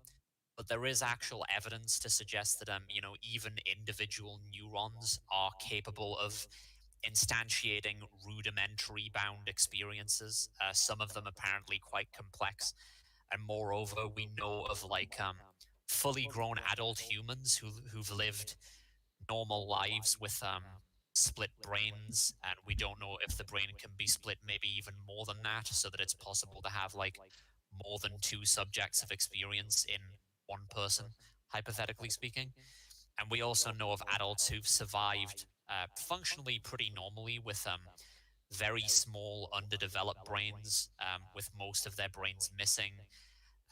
Bizarre phenomena such as blind sight, where people can basically respond to stimuli in their visual field even though they're cortically blind. The point that I'm driving towards is that like we don't know what the exact relationship is between consciousness and perception, and we also don't understand exactly how billions of discrete neurons, this is just the binding problem, can give rise to unitary bound consciousness. So I think people are just basically a lot less careful about this than they really ought to be. And that's why I arrived at this sort of a ballpark figure of 8 weeks after fertilization as like a pragmatic sort of legal cutoff, morally speaking, for the abortion issue. But It is really funny though to have that specific of an opinion on abortion, right? it is. Well, It it's is Like 10 people will say pro-life, 10 people say pro-choice, and then you're just like, 8 weeks. I'm No, 8 weeks, 8 weeks gang over here. but I well, would there's a actually agree with specific. that. There's the reason I've chosen that figure, just in case you're curious. It's sort of like a splitting of the difference between two places. So apparently 5 weeks after fertilization is when like brain activity starts, like when it actually starts to have a brain. And then 10 weeks is when, the central nervous system is a really, its development is like getting on at quite a pace. And the first rudimentary forms of sense experience are starting to develop. So I thought that, well, like when the brain is just beginning is probably too early. I think at that stage, if there is anything going on, it's probably too rudimentary to care about. But then you also want to cut it off before sort of real experience and consciousness begins, as the central nervous system and the senses and everything start to sort of really take shape from 10 weeks onwards. So I thought, well, okay, split the difference, 8 weeks. Sounds about right. No, I agree with that. Like, I actually would say when people ask me about abortion, I would basically say that I agree. I will not say the exact same thing because I don't have had the same information, but like I would basically say that, but like more simple. I would say like no, only in the first trimester or something like that, if that makes sense. See, the Yeah. thing is though, with the point where you say split the difference, I feel like there's a stronger argument to just err on the side of caution, right? And then you'd go with Well, what, it 5 weeks? 8. No. But I'm saying that's if that's after you decide to split and difference and just choose that in the middle. So I would 5 weeks. Apparently, 5 weeks is when like brain development begins, and then 10 weeks is when um, it actually is starting to have consciousness in the way that most people would recognize, like the sense of touch and stuff starts to develop around that. see, because then what you could argue is it's better to go for 5 weeks than 8 weeks, right? Because at 8 weeks you're killing 50% on your way to consciousness versus because I mean if 50% doesn't matter compared to 0%, then we might as well just make it 9 weeks and 6 days and 23 hours. Sorry, I'm being a pedant. Sorry.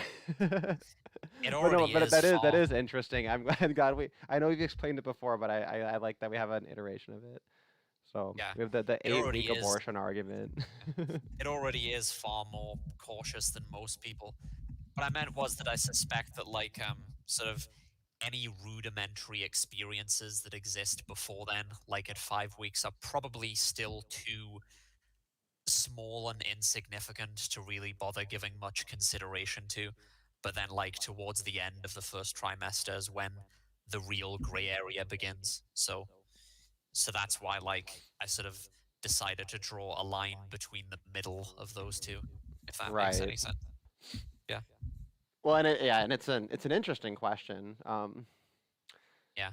Okay, so And there was one more topic. Yeah. Could we like okay, let's let JWille hop in here.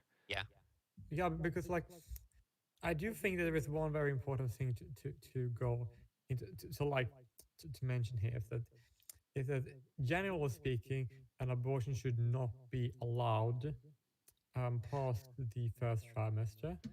There was only but there's two other important information that I would like to bring up here that actually matter quite a lot, and that is that if there is like the woman's like could like if it's like some like really dangerous effect like and she could like die if she didn't like have an abortion, like I think that's more important, if that makes sense.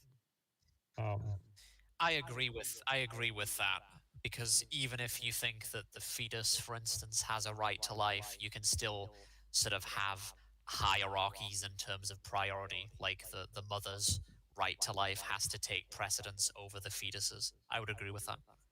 Yeah. I know you guys have both heard this take before, but I just like to always reiterate, because it's one of my favorite distinctions ever. There's technically nothing wrong with abortion at any stage, if you had artificial uteri, right? Like you could just remove them and then put them somewhere else safe, and then they could be on their merry way, right? The issue is that the current technology regarding abortion invariably requires you to kill whatever's in there, right, to get it out.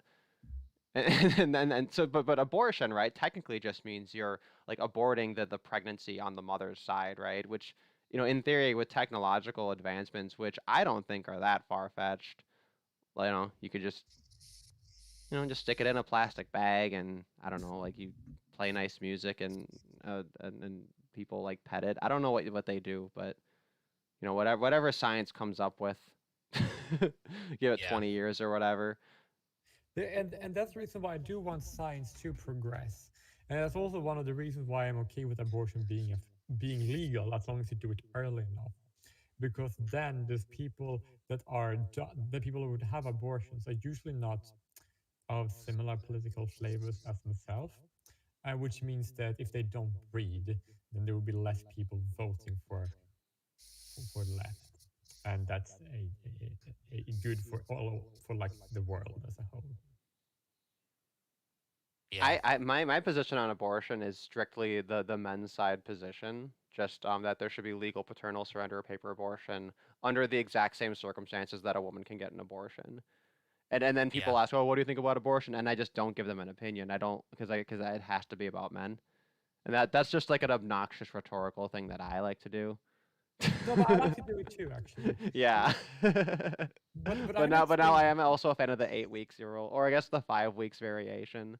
But that's Mr. White Male says he's a fan of the 5-week variation. That's more or less like the same thing as the what's it called? The heartbeat bills that they have in like some states in America, or they were going to have them. Well, those fuckers need to rebrand that shit. They gotta rebrand it the beginning of potential consciousness thing, because that's a lot more compelling than a heartbeat, right? I mean, like, we are talking about the average American voter. I don't think they're very bright. I mean, soon we're gonna be planting trees that grow like pulsating meat that's not sentient, right? And we're gonna be eating it. It's gonna be delicious. It's gonna be the McTrees with the the meat nests that are pulsating. I'm sorry, but that just grossed me out. But like, I would By just the like way, to- No, we're an in vitrotarian stream here, okay? So I will not tolerate that hate speech. no. I like something that grossed me out like personal level, but that doesn't mean that I like want it banned or don't want it to be a thing. Like just because something like I technically think like the inside of the ear is like particularly gross, that doesn't mean that I have an issue with that existing. If that makes So But, then like- actually, I think you had another topic? no, I wasn't Yeah, finished. so- Oh my goodness, I didn't mean to. Sorry. Sorry, go on. See, I apologize, JWille, because normally I'm on the opposite side of ever facilitating the stream at all, and then it's always so chaotic. And I was trying to be more of a facilitator, and I don't mean to step on toes. Okay. So But go ahead. That's fine. Like I would say I agree that we should definitely make it about men. And that means that if a woman is married, then she should not be allowed to have an abortion without spousal consent. Well, and there's not going to be a spouse. No, but you get my point. Like if a woman, right, is pregnant, right, she shouldn't be legally allowed to have an abortion without spousal consent. Because if you get married to someone, marriage is the purpose of facilitating reproduction, right? So if you get married, Yeah, but no, because people are just going to say that's not the point of my marriage. Well, here's the kicker, right? I don't care what's the point of their marriage. The point of marriage is and should be to facilitate reproduction. And if people don't want to breed, they should forfeit all the rights for marriage is, because that's not the purpose of marriage. This is the purpose of marriage. And if they don't like it, they can just get a divorce or not get married at all. And You would have liked the discussion we were having earlier about how to create the Ashleyist theocracy. Yeah, it's always everybody. Someone in the queerosphere. It's always it's always a theocracy. Well, it wouldn't. I'm being a bit facetious. It obviously wouldn't be a theocracy. In Well, any but it literal is sense. funny because I have my own theologian, or not theologian. I have my own theocratic flavor that I can put, right? Where I think, oh, we should promote agorism like a religion, right? And we can tell stories of Saint Agora and all of the great voluntary things she does. How she saved the whales by creating lamps that can or by creating electricity or whatever, like shit like that. How did that story go? But basically we turn her into Jesus, and and we exalt the black market as the saviors of humanity, right? So you're right. And then yeah, Jen and Claire and Duvit, everybody's establishing a theocracy. No, I actually have also done that. I'm actually going to make a video about doing something similar like It's that. all cults. It's just all cults all the way down. Any YouTube channel with less than 1,000 subscribers or slightly more than 1,000 subscribers, we're all cults. Full disclosure. How did you predict that? Because I was literally planning on making a video called "How I Became the Leader of the Cult of Diversity," and I take my inspiration from your video, of course, because it's a very good title. Yeah. And that's gonna be the super fun. So, like, how did you know that I also wanted to make a cult? Like, what the fuck? That's so true. The thing you said about small channels having cults, like Entropy, man. It's that entropy.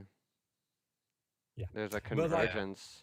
I think there was a full moon a few days ago, something like that. I don't know. But like, I would just like to like finalize my point, and that is that that if someone wants abortion, then they can then they should forfeit marriage. Like the marriage should be that two people is a reciprocal thing. You get married to the man, that means because the kid so that you know who's the father, right? And so therefore, a woman and a man who is married, or a man and a woman, whatever, they have obligation. They are literally sharing property, right? So the marriage contract should be. right? So therefore, that contract should by default involve reproduction. That means that if you decide to have an abortion against your household consent, that means that you should be considered a criminal, because then you have violated the marriage construct. Like, okay, that's what it should be. I'm a fusionist here. When it comes to politics, I'm a fusionist, right? So that's Wait, how the line. wait, here's something. So let's say I have a marriage, I have a contract, right? So this is my own vanilla contract, right? And I can do whatever the fuck I want with it. And I decide, okay, I'm gonna copy and paste a marriage contract onto this contract, right? And there's nothing about reproduction because that's not relevant, right? It's just it's just a marriage contract, right? Just to make it like an official contract so that there's terms and stuff. It's basically a prenup. Frankly, that's what I think. I think that all marriage should just be done through prenuptials. Like you file a prenuptial, that's how you make the marriage. That's it. And then whatever ceremony you want to do, whatever thing you want to make of it, whatever is involved with it, like that's all just explicitly determined in the contract. How long it's going to be a thing for, right? Do you want a 5-year, 10-year, 15-year, right? Let's normalize that because then we can, just to be realistic, right? You can do whatever you want. You give your perfect marriage contract, right, with that person. And then it's like, okay, oh, it's quote unquote not a marriage contract because we're just allowed to make whatever contracts we want. But in the contract it states this contract is titled marriage contract, right? It's been given that name, right? It doesn't legally make it identical to a marriage contract, but like, you know what I mean? Like obviously that's all above board, right? Yeah, that makes sense. But like, my point is that that's the reason why I like that fusionism as an ideology. It's like, it's like it doesn't really, because like that the libertarian divide, right? Well, there's like this minarchy or anarchy, right? And the fusionist position is that it doesn't actually matter if it's minarchy or anarchy. Either one is good. Does that make sense? Well, yeah, I mean, I guess it depends on if you're meaning like legally this is what it should only be allowed for it or whatever. Because I don't know if you're on that Hoppian shit of trying to establish like your monarchy or whatever to then like craft the perfect culture so that then you can finally set them free. Is basically in a gist, right? What a lot of that kind of comes off as, right? Unless you just mean that like ideally in like a moral sense, this is what marriage should be for in like a practical way. And I'm sympathetic to that argument, right? Like obviously there's a utility there. Yeah, because so like if we have a government who's being shitty and all that, what governments are bad, right? Of course, like it can't be studied enough, right? But like if that is the government already exists, then the government should at least facilitate the marriage contract, which ensure reproduction. That's like the least we can expect of a government. And that's why because a marriage contract and a pregnancy, I'm gonna center the men in the center because it's what I always do, because that's what it's more that makes sense, right?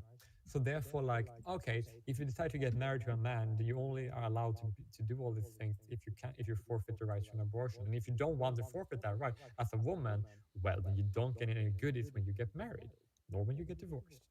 But right. So you get that anyway. That should also go, by the way. No, everything that if you end a marriage, that means that you just separate, and therefore you have no obligation anymore. And therefore, if a woman should have an abortion within marriage, right? How much does it cost for a male to hire someone to get pregnant in the United States, for example? Well, within $40,000 to $100,000. Well, that means that she have an abortion within a marriage contract, and then she violates it, then she should be forced to pay him that amount of money immediately or go to jail for at least for murder. Because if he decides to have an abortion within marriage, and she had literally robbed right, him, because then in theory he can use that money to then hire a surrogate. Is that kind exactly? I could see that. Yeah, I mean, of course, obvious disclaimer, like none of this has any chance of ever like realistically happening ever. But it's interesting to think of it conceptually, right? Well, that's because we don't have any trans. I'm trying to help Paulo think of a name for his theocracy, which is I guess a gay-based anti-simping theocracy. Which obviously I think anti-simping laws would be incorporated into my ideal theocracy, obviously. Yeah. But bonus points to whoever can think of a funny name for that. Anyway. But like, anti-gynotheism laws. Like, Yeah, right. But I was wondering if there was like some way to kind of blend like homosexual with complex, because complex is like the opposite of simp, but I think that might be a little bit forced. So, well, I don't know. We'll see. We'll let it. We'll leave it on a back burner or whatever. All right. So yeah, But so like did okay. because just marriage, yeah, go as on. as it is today, it's like enforced at gunpoint, right? And if people agree to get married, then they should agree to reciprocal obligations, and that is reproduction. That is, if a woman Yeah, in wedlock get married, she can't. Therefore, because if she decides to have an abortion within marriage, obviously, if you consent to marriage, that means consent to reproduction, right? Otherwise, there's no point of getting married. That's what the purpose of marriage is and should be, right? So therefore, if she decides to have an abortion, she should be allowed to get to pay him $40,000 to $100,000 so that he can use that to gain, because she took that much money from away from him, right? By violating the marriage contract, she violated his property rights. So therefore, she should be allowed to pay it back. Okay, kind of a good solution, I would say. And the reason why that's not going to be a solution is because all the people that call themselves traditionalist or conservative, right? There is nobody who believes that a woman should have an abortion, should, like, within marriage, should be okay, right? Against her husband's consent, right? That nobody that thinks that's justified can call themselves traditional at all. Like they are completely feminist, communist stuff. Like, it's complete bullshit, right? You consent to marriage is a reciprocal, should be a reciprocal duty, right? So therefore, this what needs to be done. That's because all the people that call themselves traditionalists, right? They are not. They're more like communists than they're traditionalists. They are more like feminists than they're traditional. Like, that's just that's what they are. Like, they should stop calling themselves. Um, they should just call themselves. Because the reason why we have genocentrism is because female reproductive ability, right? If they can deny that, then there's no reason to have genocentrism anymore. It's kind of like, yeah, Well, why and that's the problem too, right? Is that if you, I guess one issue is that if we just allow it to be based on voluntary contracts, what's going to inevitably happen is men are just going to agree to like ever worsening deals over time. yeah, So I'll have to concede that that's one advantage to having a government step in and say like, you have to do this, right? I'm sorry, it's the law. Like your simp can't is legally not allowed to agree to a worse deal than this. Like this has to be in there. But of course, I'm fundamentally opposed to such a thing. But I want to get on to Ashley's next topic here. So did you have like yeah. a Well, couple of final thoughts to round that out, or I think that's well, I pretty mean, clear. just before we get on to that, I'm actually so there's a couple of things there that could be interesting. The first is that well, so I'll go like in reverse order. You suggested that you'd be opposed to um like, I don't know, laws to save people from themselves, so to speak. Like it should be sort of like a right to make an ass of yourself. But like it's or be a simp, I guess, or like however you want to contextualize it. Or But it's even kind to an of like, extreme of like like if you wanted to kill yourself, right? Like you could go and get a euthanasia kit and just do it. yeah, Right, that would be, I guess that would be like the real, like that's, I feel like that's the real black and white. Like if you're on, if yeah. the, and I do But think there's probably situations where I think that's fine. what's interesting though is that it's like the idea that you have an unconditional right to do X. It's like, so if you're not a theist, but you're a deontology advocate, so you believe that people have rights, you've then got to sort of like ascertain what qualities or what characteristics a being has to have to secure those rights. And it does seem to be awfully convenient that, like, take drug policy, for instance, not endorsing any view of drug policy in particular here. It does seem awfully convenient that if you're an adult human being over the age of 18, that's the thing that qualifies you for your unimpeachable, inalienable human right to consume drugs, like heavy drugs and whatever. I mean, like, if you're gonna say that, you know, can you not imagine that there are some 16-year-olds, for instance, who could be trusted with that, who could be trusted with hard drugs? And if like your answer to that is yes, then isn't it also conceivable that certain people over the age of 18 can't be trusted with it because they're just too stupid, they're not mentally capable to be able to weigh the risks and whatever? And we've had this discussion before, related to something else. I think it was like slavery or something. If Well, wait, somebody isn't doesn't this just the get problem of like like setting any kind of an age limit on something, right? That you have this problem of averages. Like it's always going to be too strict and too well, lax at the same if time. somebody doesn't have the faculties to understand the consequences of X, then why give them the right to do X? Like, Sure. yeah, I don't know. Like, But what does that really difficult mean, to. though? Like, what is right? Because a lot's packaged into understanding it, you know? Like they understand it to some degree, right? But then when do we say someone completely understands it? Yeah, I mean, obviously it is somewhat arbitrary, but There's a you strong know, argument when yeah, like the faculties being like limited or hurt or endangered or whatever are the ones that you rely upon, right, in order to make the judgment.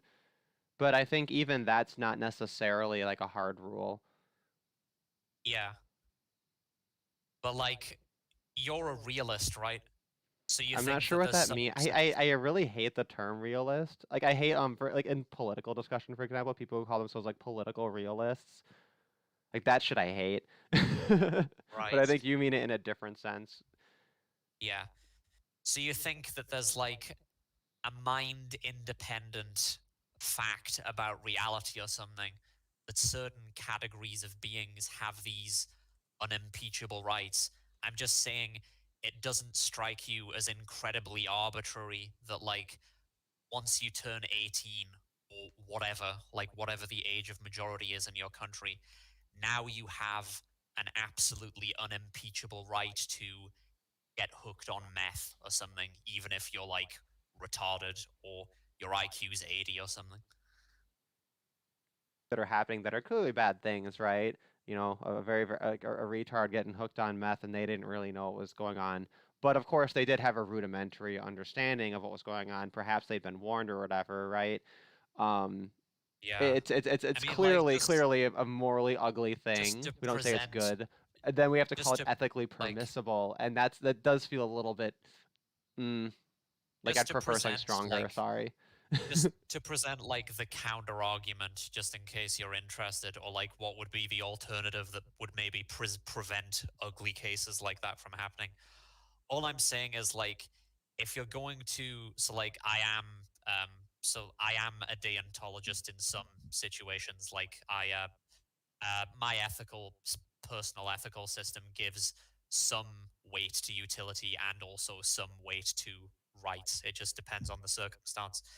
But then you still have the question of, how are you going to go about attributing rights to people? And a standard, like, consenting adults, like they were an adult basically, and like that's the standard. It just seems awfully arbitrary when we know that adults have a huge variety of different characteristics, and propensities and, well, abilities to understand, which seem like they're much more relevant to taking meth or something than just the mere fact of being an adult, something like that. So, like, for instance, an alternative, and this, just for the record, I know that this is LARPing and that this will never happen. The alternative would be basically something like, you give people an IQ test. So, like, you have to satisfy IQ threshold X, whatever, and maybe be low in neuroticism, or you don't have any risk factors in your family history to genetic risk factors for alcoholism, or like severe addiction, and this kind of stuff. These sorts of factors could be taken into account to decide whether or not you should have the right to do meth, for instance. And if you're too dumb, or you have like conspicuous risk factors, then you legally would be prohibited from doing it. Wouldn't that just, like, from a utilitarian standpoint, if nothing else, but even from a deontological standpoint as well, like, doesn't it just make more sense for the attribution of rights to be based on those kinds of characteristics? Yeah, I mean, The ones that are you situationally know, relevant.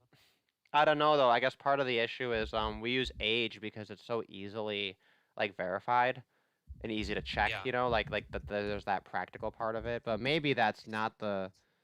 I mean, in theory, right? There's all kinds of stuff that's regulated that they can have all kinds of standards for. But Yeah. I mean, ultimately, though, if people want stuff, you have this black market issue. But I think that's kind of avoiding the point of the question, right? The real heart of it. It makes sense to have a standard like that, right?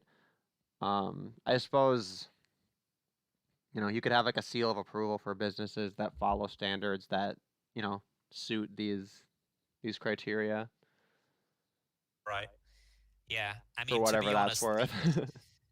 these days I am getting like quite authoritarian.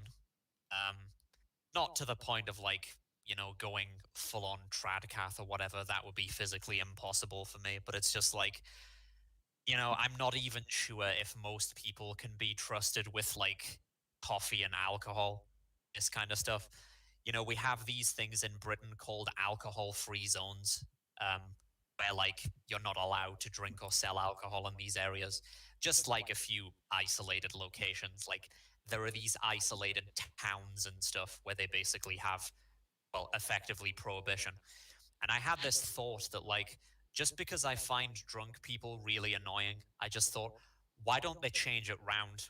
Why don't they make like prohibition the default, basically? Alcohol free zones, like everywhere becomes an alcohol free zone, except you have these areas, like these specific towns and streets and whatever, where you are allowed to drink. Because obviously, I acknowledge that complete prohibition is impractical, like for all the obvious reasons. So why don't they just sort of reverse it so that you have like drunk towns? Like, you could call it that, right? Yeah, I mean, what do you mean by drunk town? Like, do you mean like literally a whole town? I mean, that No, could be a mess. I Like just you'd have mean to go to no. I mean prohibition being the default, but there being places that you're allowed to go to drink. The opposite of what we have in Britain, where we have like we have these alcohol-free zones, right? Which are places where it's prohibited. I'm saying, why not just sort of invert the map, so to speak, if you imagine it like that? Oh, I think that's a little strange just because America is basically already like that. Like you're not really allowed to drink walking around. Yeah. Which is one thing that's different about being over in Asia because people can just walk around with a beer. And then it's weird that that's considered so, I don't know, that people are so weird about it in Merca. Um, But I like don't the know. reason that it's allowed in Britain, and the reason I don't like it, is because like severely drunk people are just really annoying, and they make a mess, and they like shout and scream and vomit all over the fucking pavements, which they never clean up themselves. Somebody else has got to do it.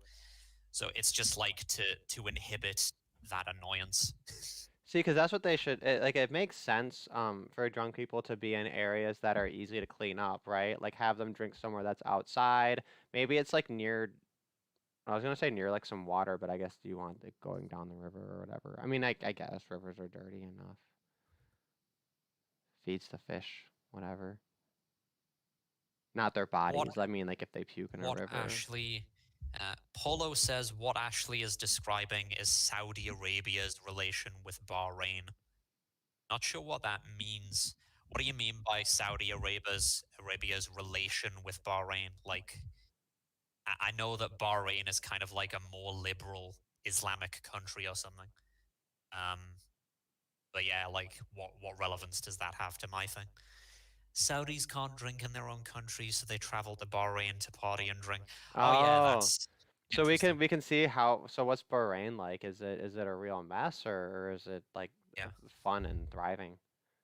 I've heard a lot of good part of Bahrain. I mean, like, one thing that sets Bahrain apart is this kind of Shia.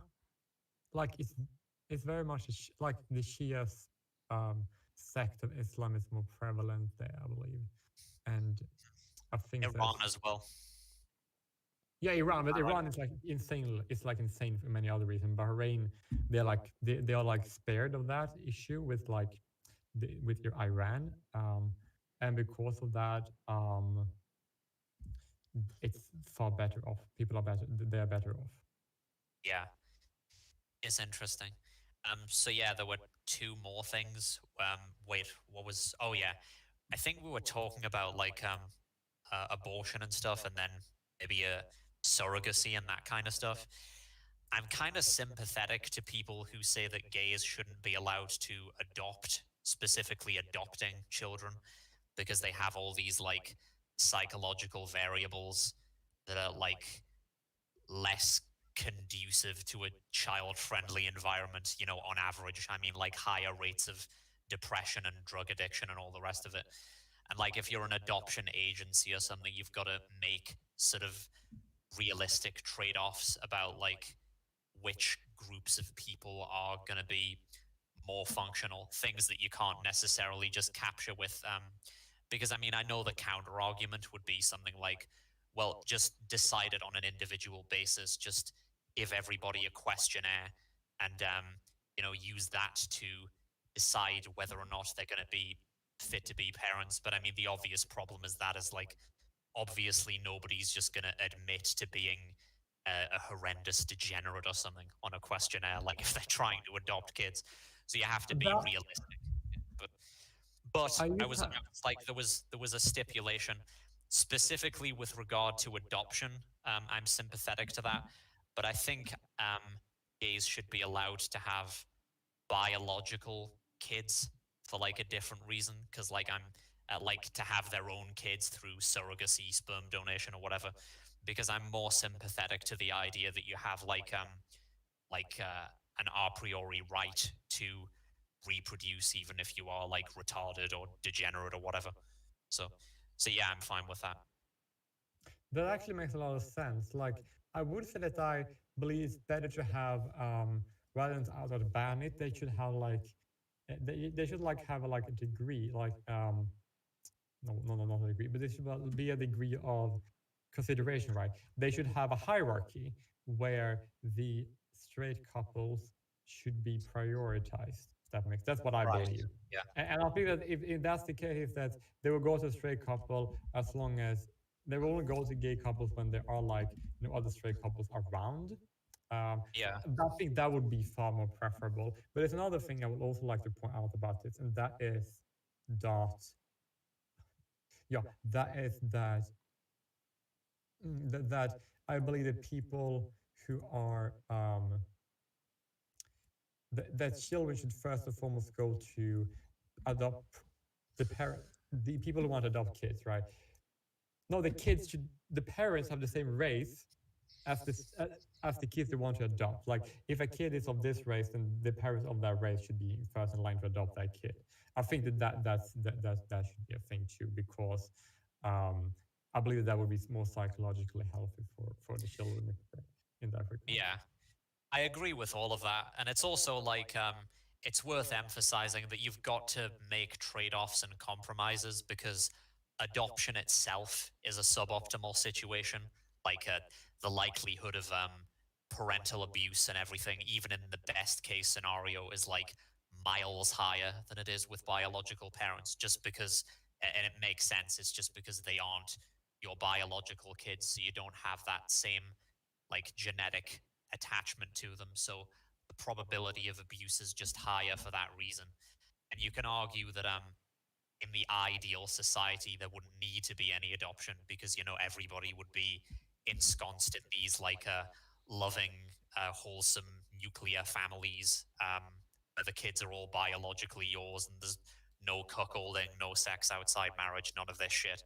And But like no obviously horrific that's like, accidents or anything like that too, right? oh yeah, No orphaned children that way. yeah. Yeah, But but since that's never going to happen, you've got to make compromises. So yeah.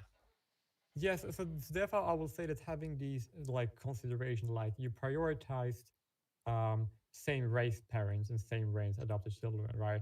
Um, and therefore that's like should be the standard. If the parents are of the same race, then they should adopt the kid. Um, regardless, right? That should be considered applied, right? And that because like technically in that regard, there is a genetic interest in their children because people of the same race are like genetically very similar because of genetic like humans are very genetically are not very genetically diverse as a species, and humans of the same race are less so. So therefore, like adopting kids all of your own race would be like that would be better for the children, like when it comes to abuse related stuff, because then the genetic um, interest is still there, but to a lesser, if that makes sense. Yeah. Um, Tangentially, like, it's interesting how people talk about freedom of association, and the leftist will say that this is sort of like the road to racism. If you allow freedom of association, then it'll lead to that. But it's like it's sort of correct, or like I sort of agree with them because it's like um really, I think freedom of association is just a means to an end. Because, in a context of a society like the United States, because the logical endpoint of freedom of association is that you would be able to form completely exclusive communities, racially exclusive communities, for instance, where, you quite decidedly wouldn't have freedom of movement because you'd be excluding certain categories of people from your societies. So I think the leftists, like, they are onto something when they recognize those two things as being connected. I just don't see it as fundamentally wrong. I mean, it's like setting aside the thorny question of whether or not groups of human beings can be said to have rights in and of themselves, like group rights that exist qua groups as opposed to individual rights. Um, you can have just um, as a relation of the way people clearly behave in real life. Some people, some traditionalist Catholics ask, why don't we just have um, a society that's completely indifferent to race or ethnicity, but is religiously exclusive? And the simple answer to that is that, well, we already have that. They can just move to Paraguay or something like that. The world, Philippines, Brazil. yeah, the world doesn't need religiously exclusive countries. It needs racially and ethnically exclusive countries. That's the paradigm that's been in place for all of human history. It's the paradigm that human beings naturally gravitate towards when they aren't being constantly propagandized. It's why, for instance, Israel is upheld by the United States government as, this sort of magnificent moral achievement, and you must respect its right to exist as a Jewish state. God damn it! But don't dare say anything like this about a European ethnic group or about the European race in general. It's just like a moral failure on their part. So it seems that the right to freedom of association, ultimately what it does amount to in practice is basically a collective right to have a homeland, right? To live in a society that's of your own making, surrounded by your own people, with therefore familiar customs, practices, and so on.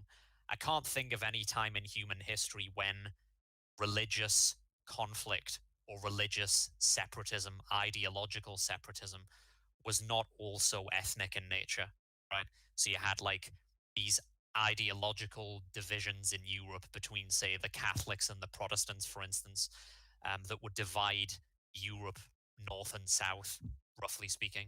So even that was ethnic politics as much as it was religious politics. And this is going to be the ultimate end state. We need racially and ethnically exclusive societies. And maybe if you want to, you could also make an argument for ethno religion. So societies that are both ethnically and religiously exclusive, but not religion on its own. So, Yeah, no, that makes perfect sense to me because, like, I would basically say that if you allow people to, like, freedom, if you don't oppress people, right, then they will, like, naturally balkanize. Like, if I have freedom of, like, association, right, meaning, like, I have the right to not be raped by people, right? yeah, Therefore, I would say, no, no, no, if I want to be a racial separatist, if I want to be with people that are only, like, of my people, then I should be allowed to do that, right? If they're like, this is like the problem with anti-racism. They're literally saying that raping people is morally permissible as long as you're opposing racism, if that makes sense. No, and it's And that's true. the That's reason what why they want to talk anti-racists about are like. rape in Europe. Yeah, I would say anti-racist. They're the most depraved of all three of the categories. Racist, non-racist, anti-racist. Of the three, anti-racists are by far the most violent and depraved of all three.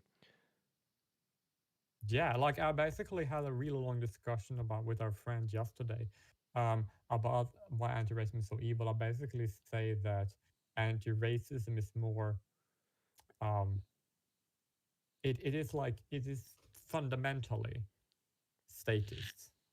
Like it cannot be anything be statist. Um, and also like anti-racist, like they are, as we talked about in other live streams, that like they don't respect humanity, and because they can't accept that humans, naturally speaking, would have prejudice, right? They can't accept that humans would make decisions that aren't what they would accept. And I would agree 100% that anti-racists are the most depraved. They are far worse than the racist and the non-race, of course, the non-racist. But like an anti-racists are actually more susceptible to being in favor of genocide than a racist would.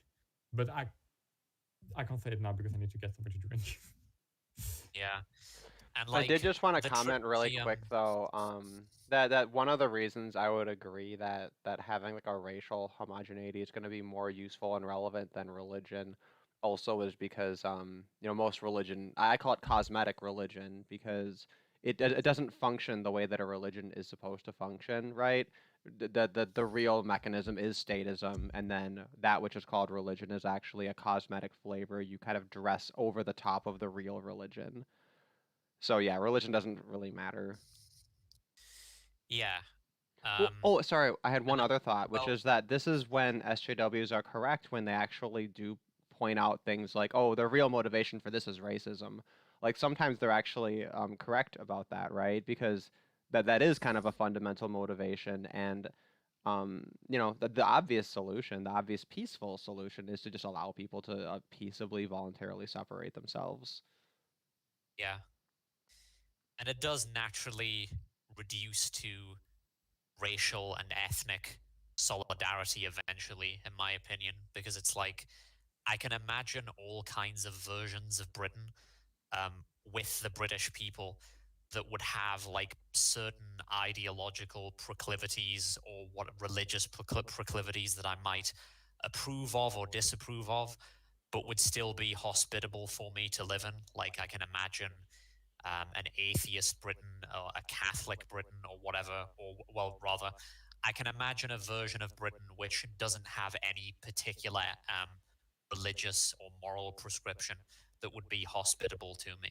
But I can't imagine a version of Britain that doesn't have the British people by definition that would be hospitable to me, as a British person, because there is just this inherent conflict of interest, especially because other people tend to care a lot more, like non-whites tend to care a lot more about their ethnic interests as a group and sort of view the outsider as being fair game, morally speaking. So there's no reason to think that like Britain would be in better hands if it was ruled by if Britain was ruled by Chinese people, basically, there's no reason to think that they would have the British people's interests at heart. They would have the interests of the Chinese at heart. And that just seems to be like a fairly natural, inevitable process. And it is funny that like you're not really allowed to state that. People would be so offended. They'd say, "How dare you?" Even though it is kind of intuitively obvious. It's also intuitively obvious from the perspective of people like arguing that that racism is alive and well. Like the moment you say something like that, people say, "Well, how dare you?" And it's like, "Well, we're just pointing out racism like the way that you are, right?" So that Yeah. there's that part of it. I do think part of it is just reinforced by projection, right? Like when people do have a racial in-group preference, they then like look at these white people and assume, oh, they must have that same preference that I have, right? So then you profess this to the white people, and then the white people who don't have this preference on average, right, hear this and think, oh my God, that sounds so horrible. Well, I don't have this kind of a preference, so these other white people must be crazy, right? And then I think that's what kind of galvanizes them, right? It reinforces like this idea of like, oh, I don't have this preference, and therefore I'm superior to these other white people, right? So I Right. think that's part of the dynamic, right? Or I don't think that's really the explanation for it. I just think that kind of greases it up, so to speak. Yeah, that makes sense. Yeah, it gives it a little bit of like a Um, feedback loop kind of an yeah, energy, but yeah. yeah. And it is racism in the sense that like people, still talk about free Tibet and about how like you can't question whatsoever the right of like the Tibetan people to have genetic self-determination, and like ethnic exclusivity in that territory just by virtue of the fact that they are the Tibetans. Like that's Is that it. a That's thing the now? beginning Is and the free end of the Tibet argument. considered like non-PC if you say that? Well, no, it isn't considered non-PC, but like that's the point. You're allowed to make these kinds of moral injunctions about other groups, but not whites. If you see what I'm Oh, saying. I see what you mean. That would actually be a little bit funny though to promote that from an SJW perspective. Say like you need to stop Yeah, saying like free Tibet because you're promoting an ethno state. yeah, Ryan Falk had a video about this once where Of like course he he did. sort of he did like a parody of this where it was like Tibetans are just racists and they need to learn to accept the benefits of diversity, and you're just being a Tibetan supremacist and blah blah blah, right? That's pretty funny. Yeah. It's I funny. did have I'm guessing JWille agrees with me. Yeah, I would guess so too, even though I didn't hear what you said. I was just talking about people having like a right to a homeland, basically. I mean, like, technically, people should have that right. I do believe that, like, in theory. As long as they don't set up a Yes. goddamn government. So Yes, I did we have don't need that. I know it's been ages, but I did have one final technical masturbation topic, which might only be of interest to me, but Go for it. sure. So If it's of only it's interest to you, then I guess that just makes it appropriate. So you can't lose. how does that make it appropriate? Because you called it a masturbation. Oh yeah, that makes sense. So But it's Tish. yeah, it's worth stressing that panpsychism, right? It doesn't require the argument from intrinsic natures, which is what I talked about last time. Panpsychism is just meant to give an account of the causality behind like consciousness.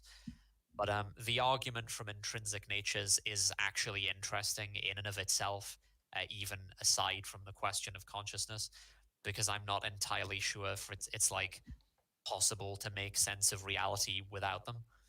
So and it goes all the way back to Kant, Schopenhauer, and various other people. So the intrinsic natures argument is a response to, like, you can think of it as a response to two related ideas in epistemology, only one of which I addressed in that stream that we did on consciousness. The one I addressed, you could call it maybe like causal structuralism. I don't know if that's its official name, but it's the doctrine that all there is to know about objects are their causal relational features. And this kind of runs into trouble from a couple of things. First of all, there's like the one quark universe argument. So, like, you can imagine a universe consisting of a single quark, which would have no causal relationship to any other structure. So, you couldn't ascertain its properties in those terms. And that's what I went over last time. It also runs into a kind of circularity. Not sure if that's exactly the right word, where you say, like, there's A which causes B, which causes C, but you can only define B as that which A causes and also causes C. Maybe, I don't know if circularity is the right word, but it means that you can only define things in terms of their interactions with other things. And it seems like there's a problem there. But there's also like just a more modest version of structuralism, which says that the universe is like the universe is a mathematical structure, right? And all its properties are mathematical. And as long as this network of mathematical relations is internally consistent, then there's nothing else to explain. Um, and this might sound attractive, but the problem with structuralism is that it falls prey to something called Newman's problem.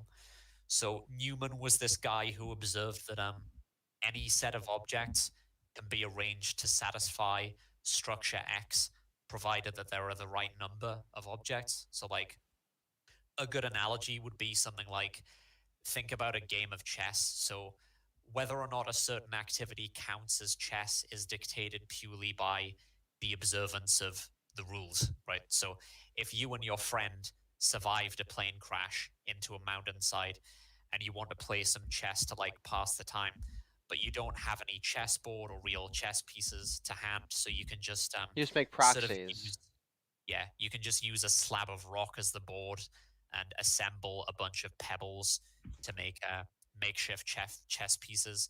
Yeah, And or like observe in the Magic the rules. Gathering, you only got 3 copies of a card, and then you just flip over a piece of shit, and then you just take a Sharpie, and then Yeah. you write the card you want, and then there you go. Yeah.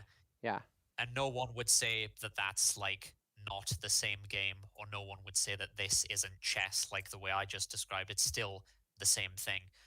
Whereas, and this is what the structuralist is saying the universe is like, the mathematical structuralist.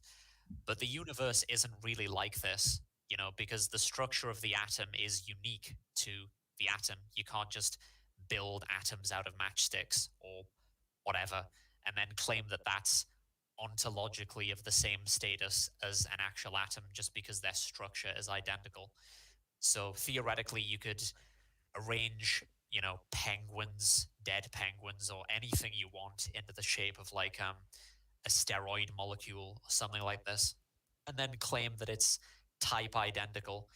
Or if you knew everything that there was to know about Jupiter and like the system of moons that it has, you could construct a computer simulation which would be structurally and relationally and mathematically, etc., identical to the real thing.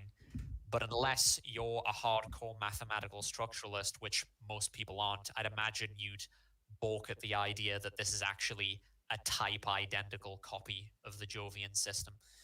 And that's And like I think Jen where is the correct when she compares this to the ship of Thessalonius, right? yeah But it's specifically regarding the question of like what's the real ship, right? And I think the hardcore structuralist says that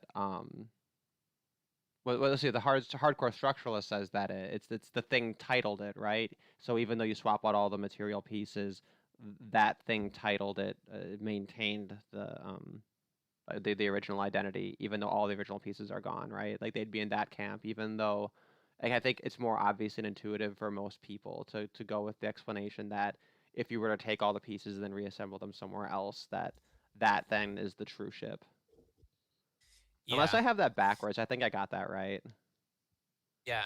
So the argument, can you see like how the argument for intrinsic properties comes in there, like to sort of like to explain why the simulation isn't a type identical copy or so on. Right. So yeah. So Or you're to saying so it's explain, part of it's intrinsic with the actual pieces, right? Which is an easier yeah, way of understanding it. yeah, Than that there's this and like it, top-down structure that like keeps its ontology regardless of what happens to its underlying yeah. composition. And it so happens that the only thing that has an interior nature or an intrinsic nature that we know about is consciousness. And that's like where sort of the arguments from panpsychism can sort of, well, the intrinsic natures argument isn't necessary to motivate panpsychism, but it is interesting. Like you see this sort of like matching up between, well, just basically the formalisms of physics and just the interior properties, the strictly interior qualities of our minds. It's interesting. Just incidentally, as a guy who takes mathematical structuralism quite seriously, like his is probably a more sophisticated version.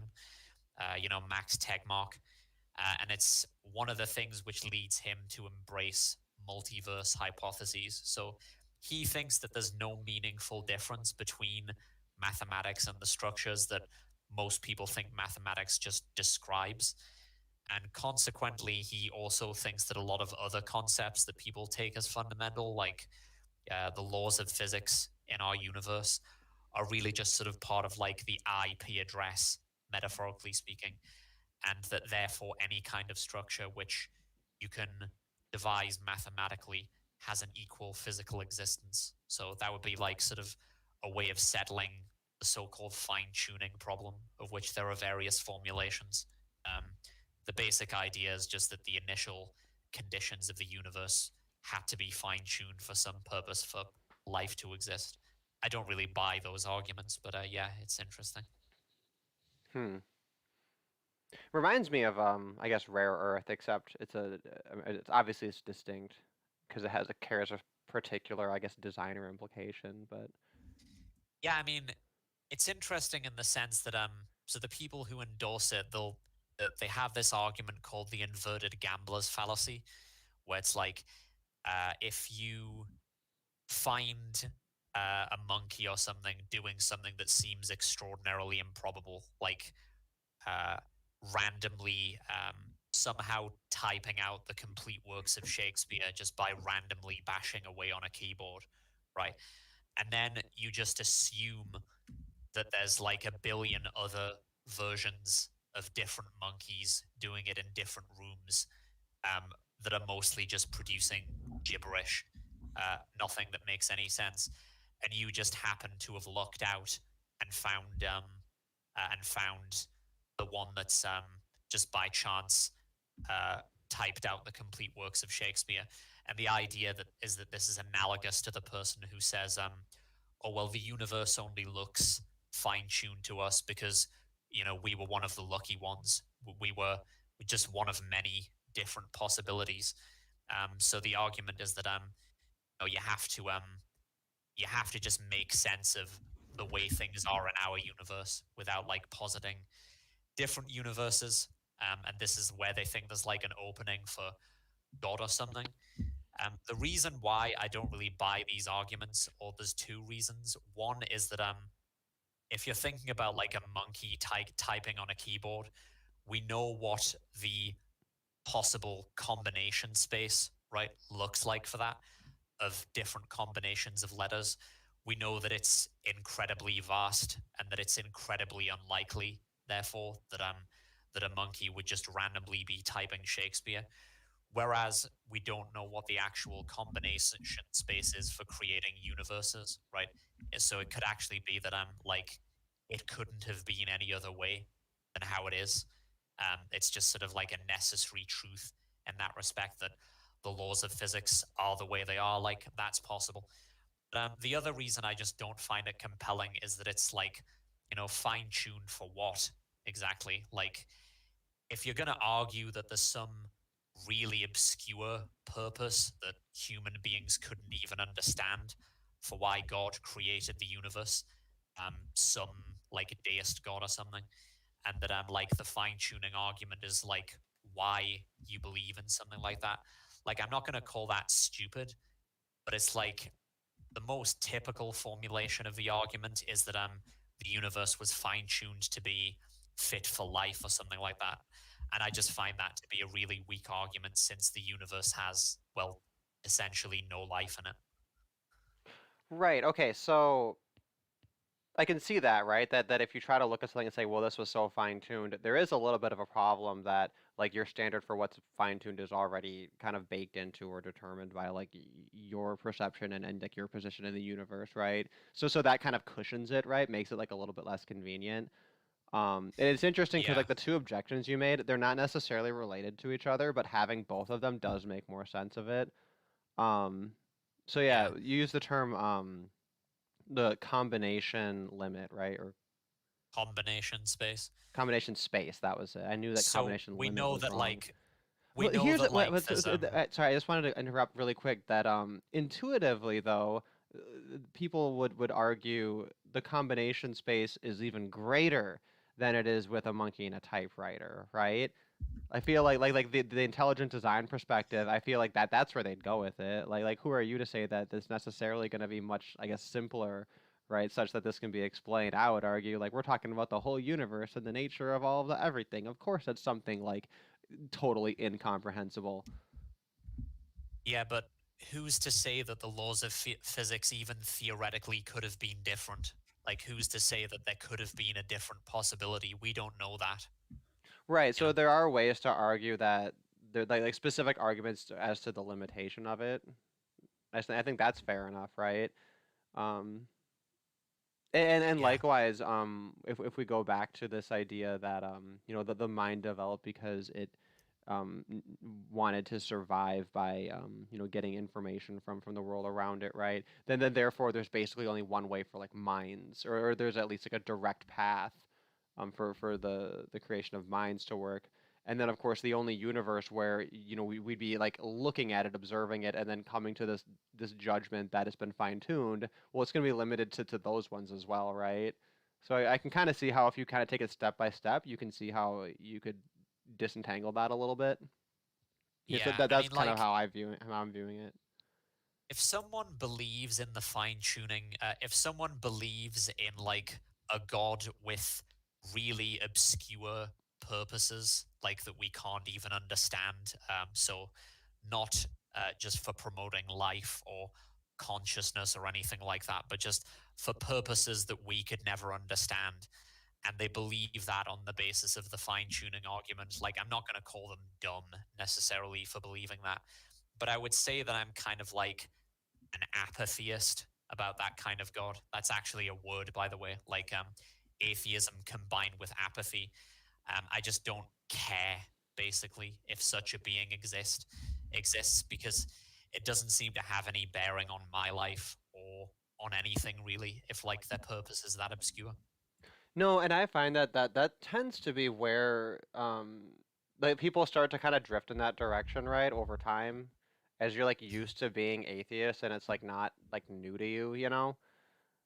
Like, Yeah. that's kind of my experience with it. And then like I just remember like seeing people who are still doing this, you know, like 2008, 2012 style atheism stuff, and it's like Yeah. it just there's a I won't use the word nostalgia, but it's like, oh, I remember people talking about all this stuff. It's like people are still on that, and it's like, oh, I guess people have to come to it when they come to it. But for a lot of people, I guess it's a really, really big deal if they were in, um, like heavily religiously indoctrinated or like really odd or specific, like circumstances, right? But I think for most normal people, when Yeah. you turn atheist, it just kind of becomes a mundane fact of existence.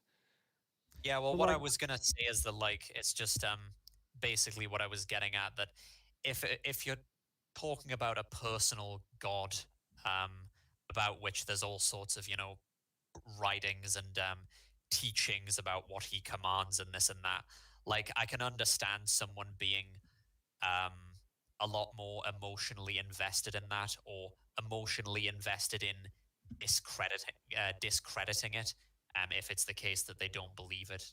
I don't believe it. Like, I'm not a Christian. I don't believe in any of the personal gods. But if they're just talking about like this obscure deist god that's completely inscrutable and like there's no way that we could even know anything about it, I don't know how you feel, but like it's not something that I even care to refute personally or try to. I'm kind of just like whatever about it. I don't see any reason to care. Like, are you on the same page?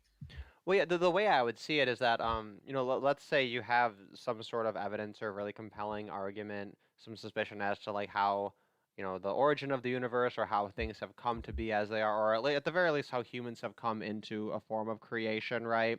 And it was done in a top-down enough way by something that has some sort of sentience, right? I see that as like an example of like a deistic style of an argument you could make, right? Or, you know, like a lot of people make alien style arguments that way, you know, we're put here by aliens, which is Yeah. like, you know, that's fine, right? um but of course that sort of a thing, when you put it to a, you know, what I guess I would call a traditional theist, they find that to be blasphemous. They don't like that, right? um I guess may I? the real moderate ones don't give a shit, right? The real moderate ones go say, oh yeah, maybe the gods are alien, maybe alien was God the whole time he wrote the Bible, right? Like they didn't, that's fine. Um, but yeah, I don't. But generally, I'm not invested in any particular instance of it. But if someone made the argument, right, here's the sentient thing created stuff, right? Yeah, those deistic gods have a much lower bar to prove because it doesn't have to be omnipotent, it doesn't have to be omniscient, it doesn't have to be all this shit that causes all the typical God-style paradoxes. I would just like to add a very interesting and very useful definition of religion if you want to hear. Yeah, go ahead. That is that what I was thinking is that the best way I had to define religion was a belief system that uses a faith-based axiom. Yeah, that's the definition I always like to use. Oh my God, I didn't even know that. Jesus Christ. Yeah, I mean, I think it's a little bit like the way logical positivists like to say that everything is done like prepositionally, and it's which is not exactly true, right? But I find that's like a really clear way of putting it. But a lot of people I think who have religion, you know, they don't like that because it sounds really clinical, and it completely like steps around or makes irrelevant people's claims about like having a religious experience, right? So it's a little offensive, but when I say faith, like I mean that, and it's a religion, and that's like precisely what I mean, because it's I'm gonna like get black some and hot white. chocolate. I'll be right back. Mm-hmm. Like that's actually the most logical, I would say, because if you think about it, right? When I was like going to school, like in anthropology, right? The teacher, she couldn't define religion, right? And she wanted to like us and try to define, but nobody like succeeded, right? So I was thinking about it, and then I like watched your video when you explained about cosmetic religion, as well as like status, and then basically I would say I was like thinking about it, and I was like thinking, well, a religion would just be anything just a faith-based axiom, right? And that was the same as your conclusion is actually very logical because it's like a very logical like way of thinking. It's like makes perfect sense. Well, because that's the way I always see the term faith, right? Because people always like to use the biblical definition that it's believing without seeing, right? And then typically in that sense, seeing is taken to mean like observation. It's taken to mean like science essentially, right? It's like this is the situation where you believe something and it's not accessible through the conventional perceptions, therefore you need faith in order to grasp it, right? And that's why I believe that you know, from like a Christian biblical perspective, you know, the apocalypse has to come along with revelation, and what that means is that the direct scientific evidence of the truth of the Christian claims manifests, and because of that, faith becomes impossible because now you have scientific proof, right? Exactly right. Yeah, That's so why it's that's kind of totally how I've dumb. always seen it, or at least Like for a long Jonah, time. yeah, that makes like I'm actually kind of interested that I basically come to a conclusion kind of relatively recently in comparison, because like that like if you people want to like use a word of religion, right? That's like the only logical like use that I could think of. Like all the other reasons are just like completely like illogical, and if they're not gonna abide by a logical definition, right? And you're explaining why it isn't, right? Then why shouldn't we, who doesn't agree with their worldview, at least on that thing, then why should we not have a logical consistent definition? Like that doesn't make any sense, right? Well, yeah, I mean, certainly if they're trying to like, you know, have a conversation with them, like agreeing on the definition is usually you need to do that. If you can't do that, then I guess you just have to make up new terms and then name them, and then see if discussion Yeah, works it's so from that annoying. point. Because like I basically interesting fact is that when I was in Honey Badger Radio, I basically gave out the idea that when somebody uses a word, that word literally means what the user is meaning. Because I actually watched one of your videos where you explain about that, and I think that makes sense to a certain extent, because like that might not be what the word means. I will not say that was what the word means, but that is what the person saying it are meaning by it, if that makes sense. No, exactly, yeah, and I think that's my explanation of how words work. Is they're tools to convey meaning, right? So that means that whatever the person means by them, that's literally what that instance of that word means at that time. And yeah, that's It seems silly, but I think that really clears up so many confusions that people have. Like when people freak out over curse words, or whenever there's a scandal over language that's not sensitive enough or whatever, right? It Oh, also I actually solves a have lot a of like problems with like art, right? Where people say, well, what is the meaning of this, right? Like what did this mean? It's like, well, I guess it's whatever the artist intended, right? Would be the most appropriate classical meaning of the thing. Or you know, with the Constitution, right, and the way that people interpret it, they say originalism. It's like, yeah, originalism is called being literate. It's called like you fucking read it and that you're not making up bullshit. That's it's fucking bullshit that that's even given a term. actually, I actually Oh, there's a realized something. dog at my window. Sorry. Oh, but actually, I realized something kind of interesting when it comes to that, like interpreting a law. And I believe that English as a language, if I compare that to German, Afrikaans, or Swedish, English is far more an interpretative language, but the other ones are a little bit more objective. And I think that's the reason why people who want to use reinterpreted things in their favor are so against the other languages that aren't English, if that makes sense. I think so, yeah. That's another interesting thing is the effect of like your native language or just your chosen language on like your logical structures.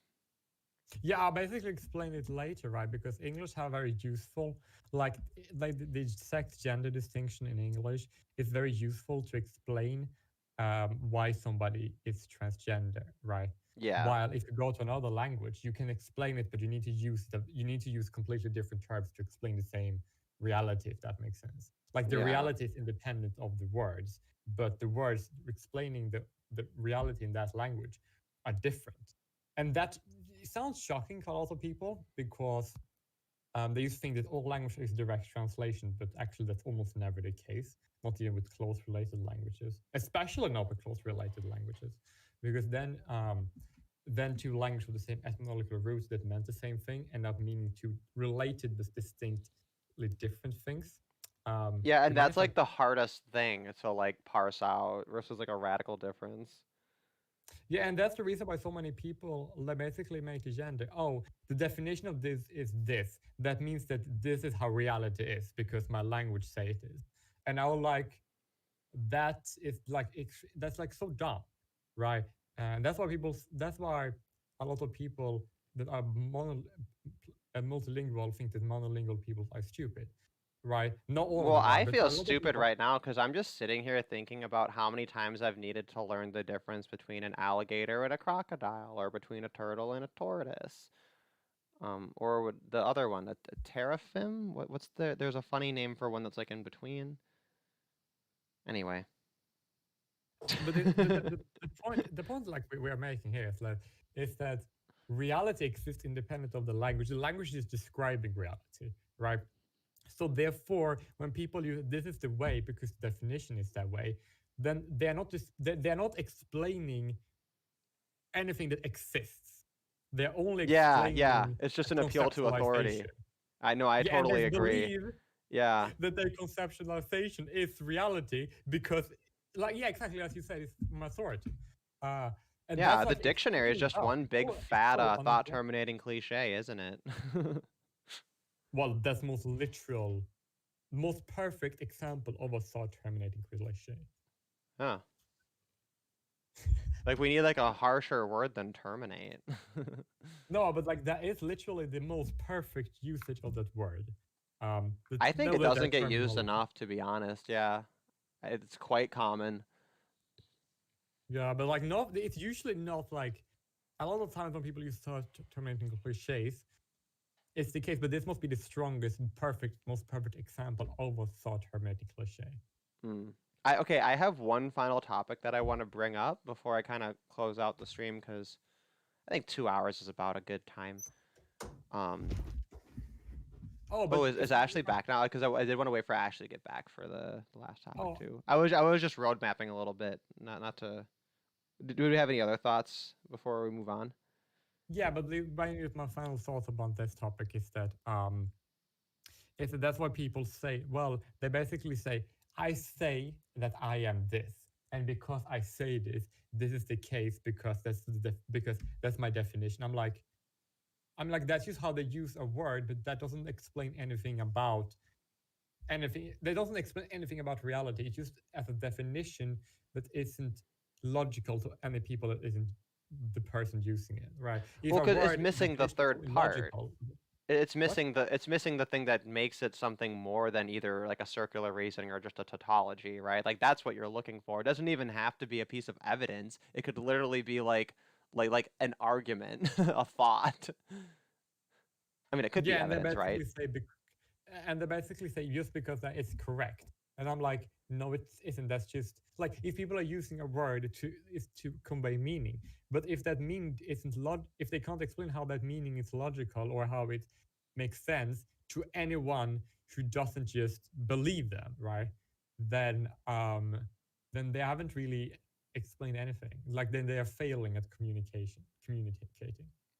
Yeah, well, and that's where the term words as magic spells I think really rings true because that has to be what they're experiencing because they can't possibly have a better understanding of what it is they're trying to say. If they did, then they'd say it, right? Or they'd make the argument. It would be like nothing to them.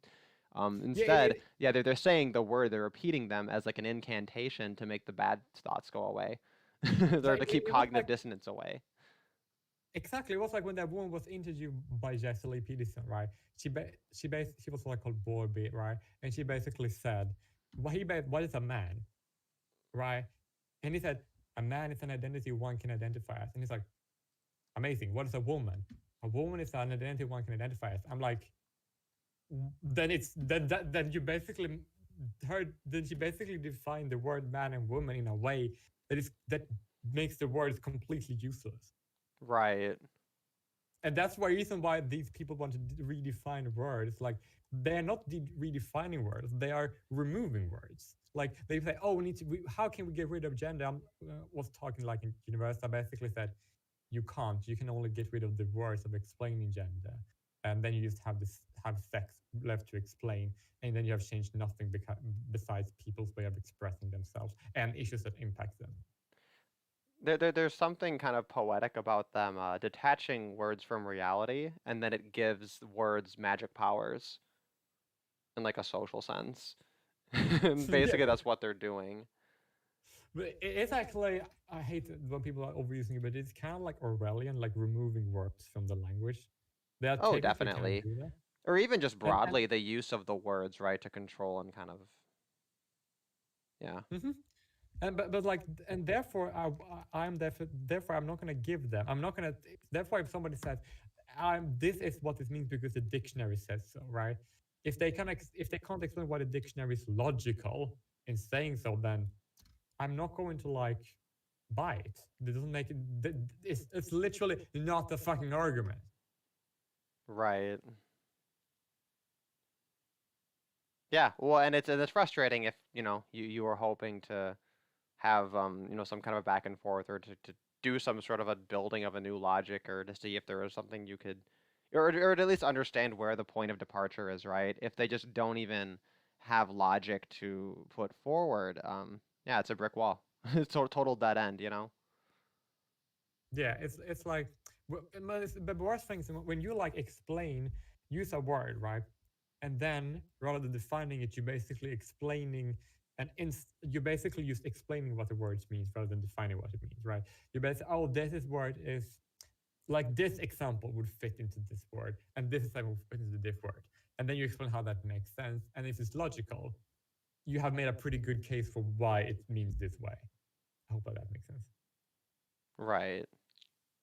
And then if Well, people say, well, no, definition dictionary says this, therefore I'm right. I'm like, no, you cannot just define your way. Well, you as a person wouldn't, but people cannot just define their way into like correctness. And yeah, well, it's that called is it's called winning by definition. There's a name for the fallacy. yeah. Basically, it's like imagine having a debate with someone who basically says, right, being correct is agreeing with me, and being incorrect is agreeing with you. That means that you are wrong. And I'm Well, like, no, actually, I was a debate coach briefly at high school, and it's gotten so bad. Like the kids will argue, like due to systemic racism and the nature of debate, as a radical act of like egalitarianism, you should award me the ballot because I'm black. I mean, Like literally, like a critique. It could be any subject, and you can just make that argument, and and you're doing this argument that's based upon the reality of where we are and the lived experience or whatever. And they have these fancy quotes that go with it, and it's just like it's just an accepted way to argue. And but that's just because the people believe in the same religion, because they're using a faith-based axiom at that point. yeah, should well, just and call it it's religion. frankly, I think it's a form of grooming. Like I Well, think like if people I think it's fine if adults are going to be more or less obvious with what they state, right? But when it's in a debate setting where like you're handing them those cards and supplying that and modeling that for them, I just think that it's a little groomy at that point. Hi, guys.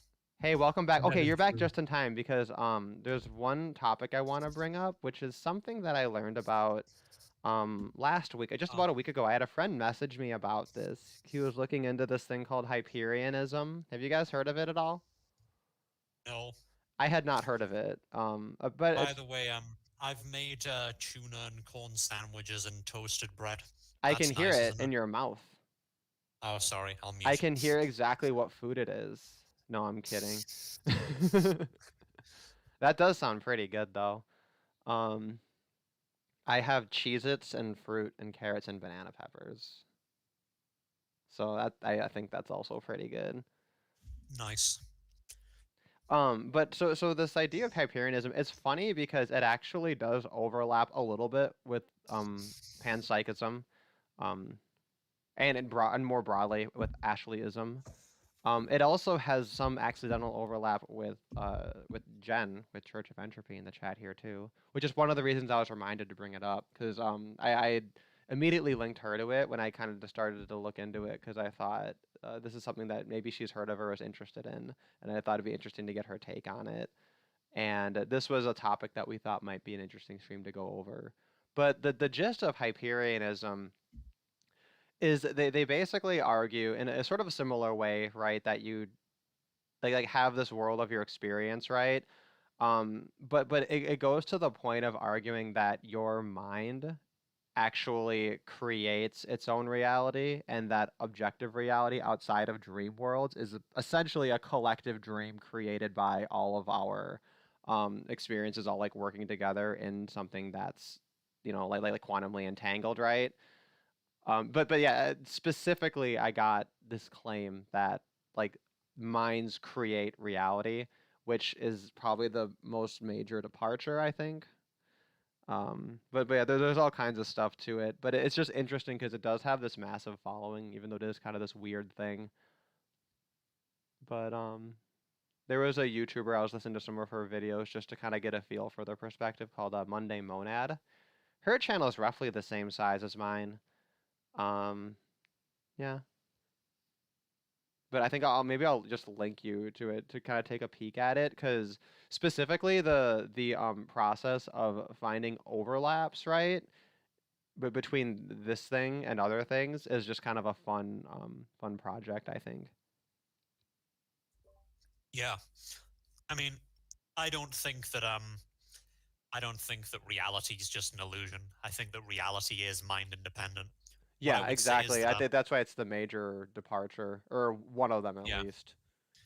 What I would say, instead of, I'll just quickly, instead of being a direct realist where you just naively think that your perception directly translates into reality, I don't believe that. What I would say is that it's the technical name for it is indirect realism, right? Which basically means your brain is a world simulation. It's like a world simulating machine which is designed to model various aspects of the world in as much as they're adaptively useful. So, like, for instance, the reason that DMT experiences aren't part of everyday waking consciousness is because it wouldn't be adaptive, whereas it actually is adaptive to realistically represent the environment to a certain extent so that you know if a lion's coming to eat you or whatever. But it is still limited in certain ways. You don't get the full picture, so to speak. Like, that's why you know, you don't see the guy in the gorilla suit when you're focusing on the passing the ball around. And there are also, you know, there are all these various like sensory and perceptual illusions that are as a result of like your brain failing basically to simulate reality accurately. So yeah. Right. No, yeah, and I think that that's pretty clear enough. It would be interesting. I thought it'd be interesting to see if she wanted to hop onto a stream and then kind of lay it out just to see like where the major differences are. Just because it might be interesting to see if I don't know, she's got like a really like just 'cause it'd be interesting to have since I don't disagree, right, about reality being mind independent, nor the idea that like whatever we're perceiving is like not filtered or affected by our like sensory apparatus, right? It would be interesting to find someone who's like die hard like opposed to those things and to see what they have to say about it. Also, since this is such a highly like philosophical angled thing, I don't think that it would get like I think that that's all a pretty chill vibe regardless, even if people disagree. So I think it could be pretty fun. But Yeah. She definitely would hate what we have to say about like gendered issues, but I don't really know how relevant that is to to this stuff. I would just like to finalize by saying that reality is mind independent. It's just like we explained how reality is language independent. So it's very related to what we already discussed. So it's kind of good segue, I would say. Yeah, and that's another funny thing too, is the people who argue about like the power of words and stuff like that, and they make like a huge deal of it. But it kind of just comes off as that kind of like self-help guru hippy dippy kind of stuff. Like there's kind of like truth to it, but not in the way that it's like kind of presented as is the typical story, It would be interesting to have Paula on to present his philosophical argument for political gayism, if nothing else, because it sounds like fun. Yeah, well, there's got to be some reason that he never hops on because, Yeah. or maybe I don't remind people that, right now this is just streaming out of my Discord, so if you can just hop into the live chat if you got something to say. I'm keeping it this way until I have a problem because, I think it's refreshing. I mean, like that's actually very good reasoning because, like no, I basically said he makes sense like political gays and like political lesbianism makes no sense, right? While being politically gay male is actually kind of logical. Yeah, because political lesbianism was already a thing. Yeah, and that's just because the people who believe in that, right? Their facts are wrong because they believe in patriarchy, right? Like it makes sense if you have their facts, but their facts are wrong, so they're wrong. It's a problem with facts. So yeah, that's the reason why. Like if you have a lot of benefits by going gay as a male compared to, but you have no benefit of going gay as a woman if you can't choose. If that makes sense. When you said it doesn't make sense to be a political lesbian, I thought you were just going down the route of, an all-female society would collapse within 24 hours, something like that. No, it would just take 3 weeks. Was that a period joke? Yes, it was. Oh, okay. Oh, Paulo says he's just never been on a live stream before. Well, maybe Paulo, sometime. Honestly, I should hop onto like the voice chat on Discord more often. But I could do that non-live, right? And then just kind of see what the audio's like. Yeah. Or whatever. Or message me right on Discord, and then we can like kind of plan out a topic too, because if people like nervous or whatever, that can be helpful. I'd never been on a stream before the first stream I did with Derek. Like, do you remember how autistic and like nervous I sounded? Like, especially when I first started coming on, it's kind of embarrassing in retrospect. Well, I guess it's also different because like the first streams I was ever on were ones where there were just a lot of people, so it wasn't like a lot of talking, and that's like totally different from a stream where it's like 2 or 3 people, and you're like the ones directing the conversation and everything, as opposed to like having like with the old prototype gaytriarchy ones, right? Like it was like we had articles and items that we were specifically discussing, and it was like very, very structured because everyone was about that.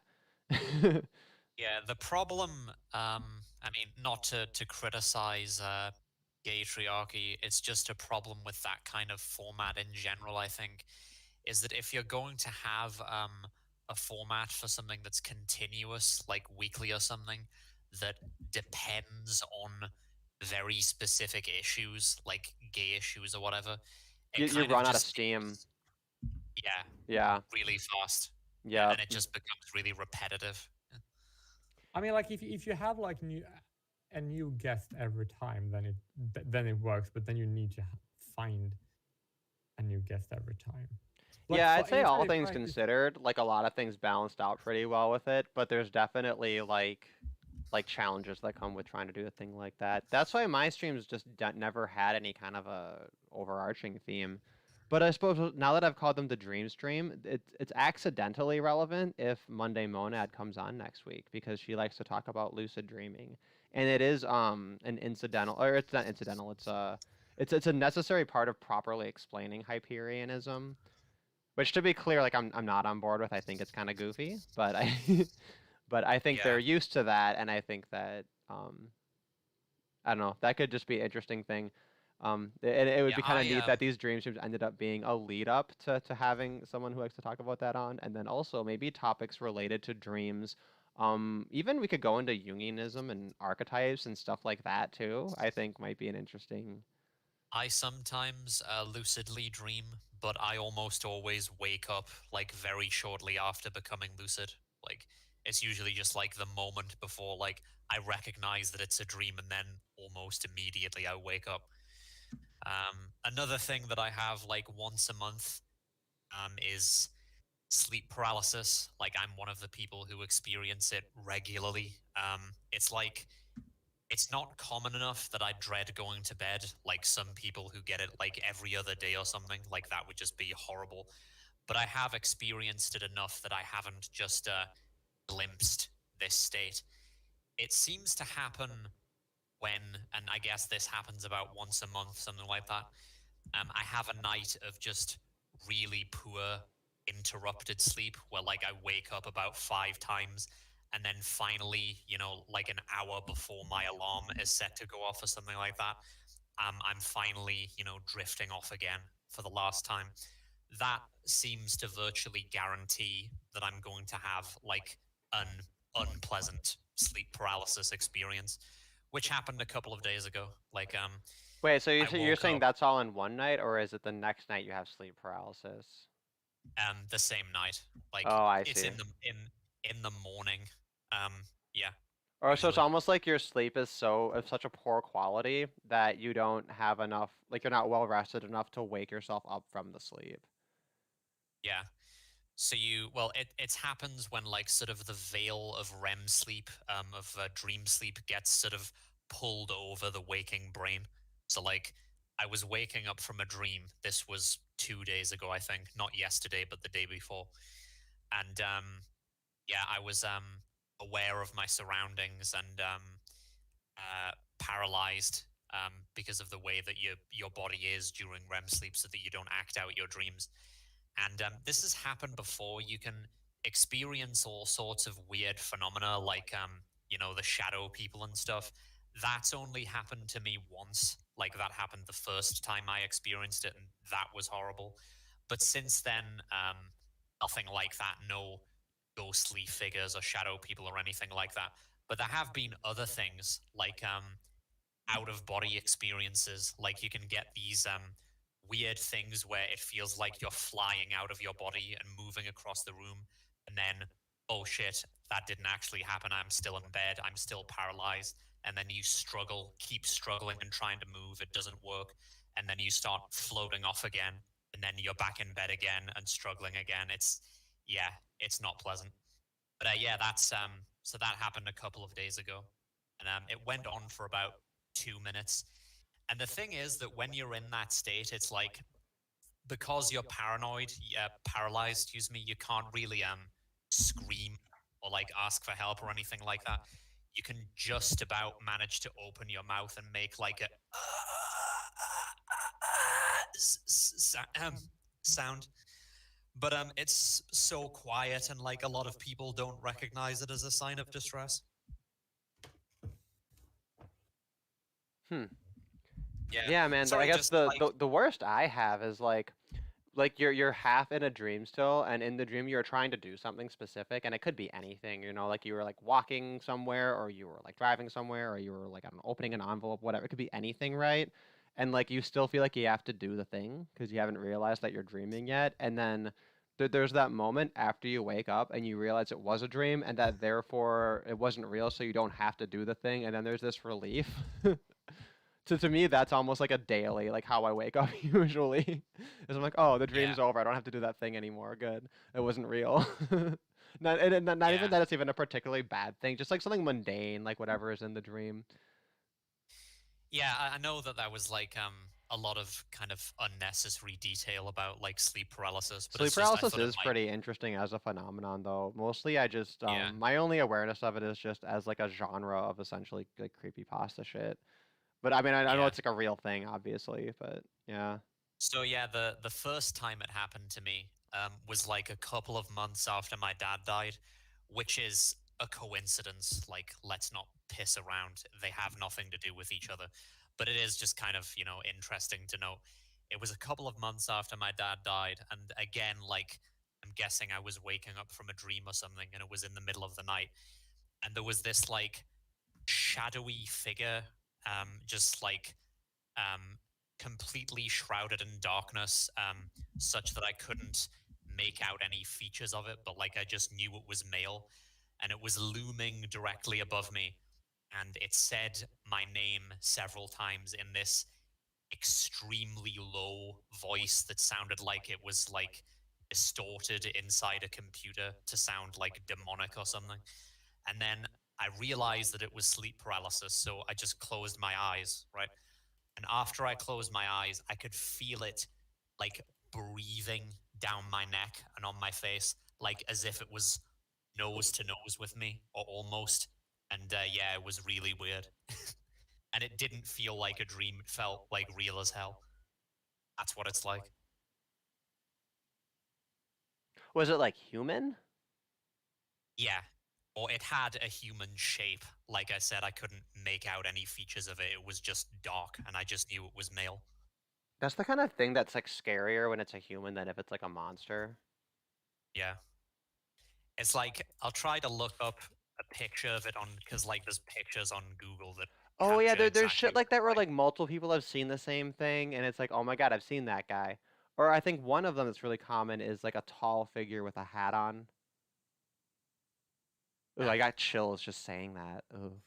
I haven't seen him. Yeah, so hold on.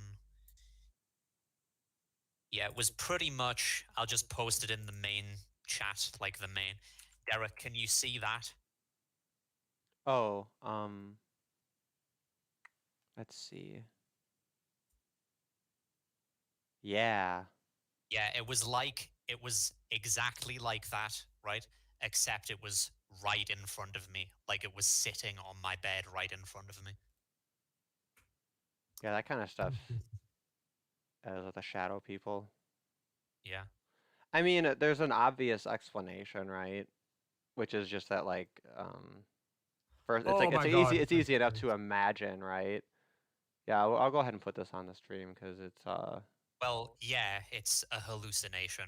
Like, I wasn't seriously suggesting that it was anything other than that, but it just feels really real when it's happening. Have you guys seen that video clip about a shadow figure that was caught on camera? Yeah, so we'll just put that on here just to give this stream as much a bad juju as possible. just in case we're in a horror movie, this is a great way to open it, right? Is everybody streaming and making light of the shadow people?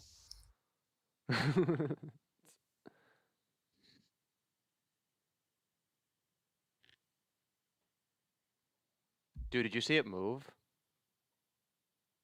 No. No, seriously, if you look at the stream right now, it's moving. I'm not doing that. No, I'm just Oh my fucking. God. I'm No, just I fucking with think you. it's an Sorry. optical illusion. Sorry, that's stupid. No, I think it's just an optical illusion. Yeah, no, I'm just fucking with you. All right, I think Yeah, I am. I think I'm gonna end the stream here because I think we touched on all the stuff we were gonna talk But about. yeah, like I thought it was it's a good. interesting because just like one more thing, Yeah. that only happened to me once. Like I only had the shadow person that one time, but then later on, other stuff started happening. Like when I had it, which was just not really disturbing. It was just weird and uncomfortable. Like I had the out of body experience thing where it felt like I was flying across the room, only to then like be back in bed again and unable to move. Oh, the closest I had to experience like that was like I had a dream that I was falling down and then I woke up on the floor. Ah, Yeah. yeah. Which is actually consistent with how I described things earlier. Yeah. there was something I wanted. I do kind of want to Yeah, look more into shadow people now, though. Wait, have you already ended the stream? No, I haven't ended the stream. Because I wanted to touch on something that was discussed earlier, if you want to hear. Yeah, go for it. Yeah.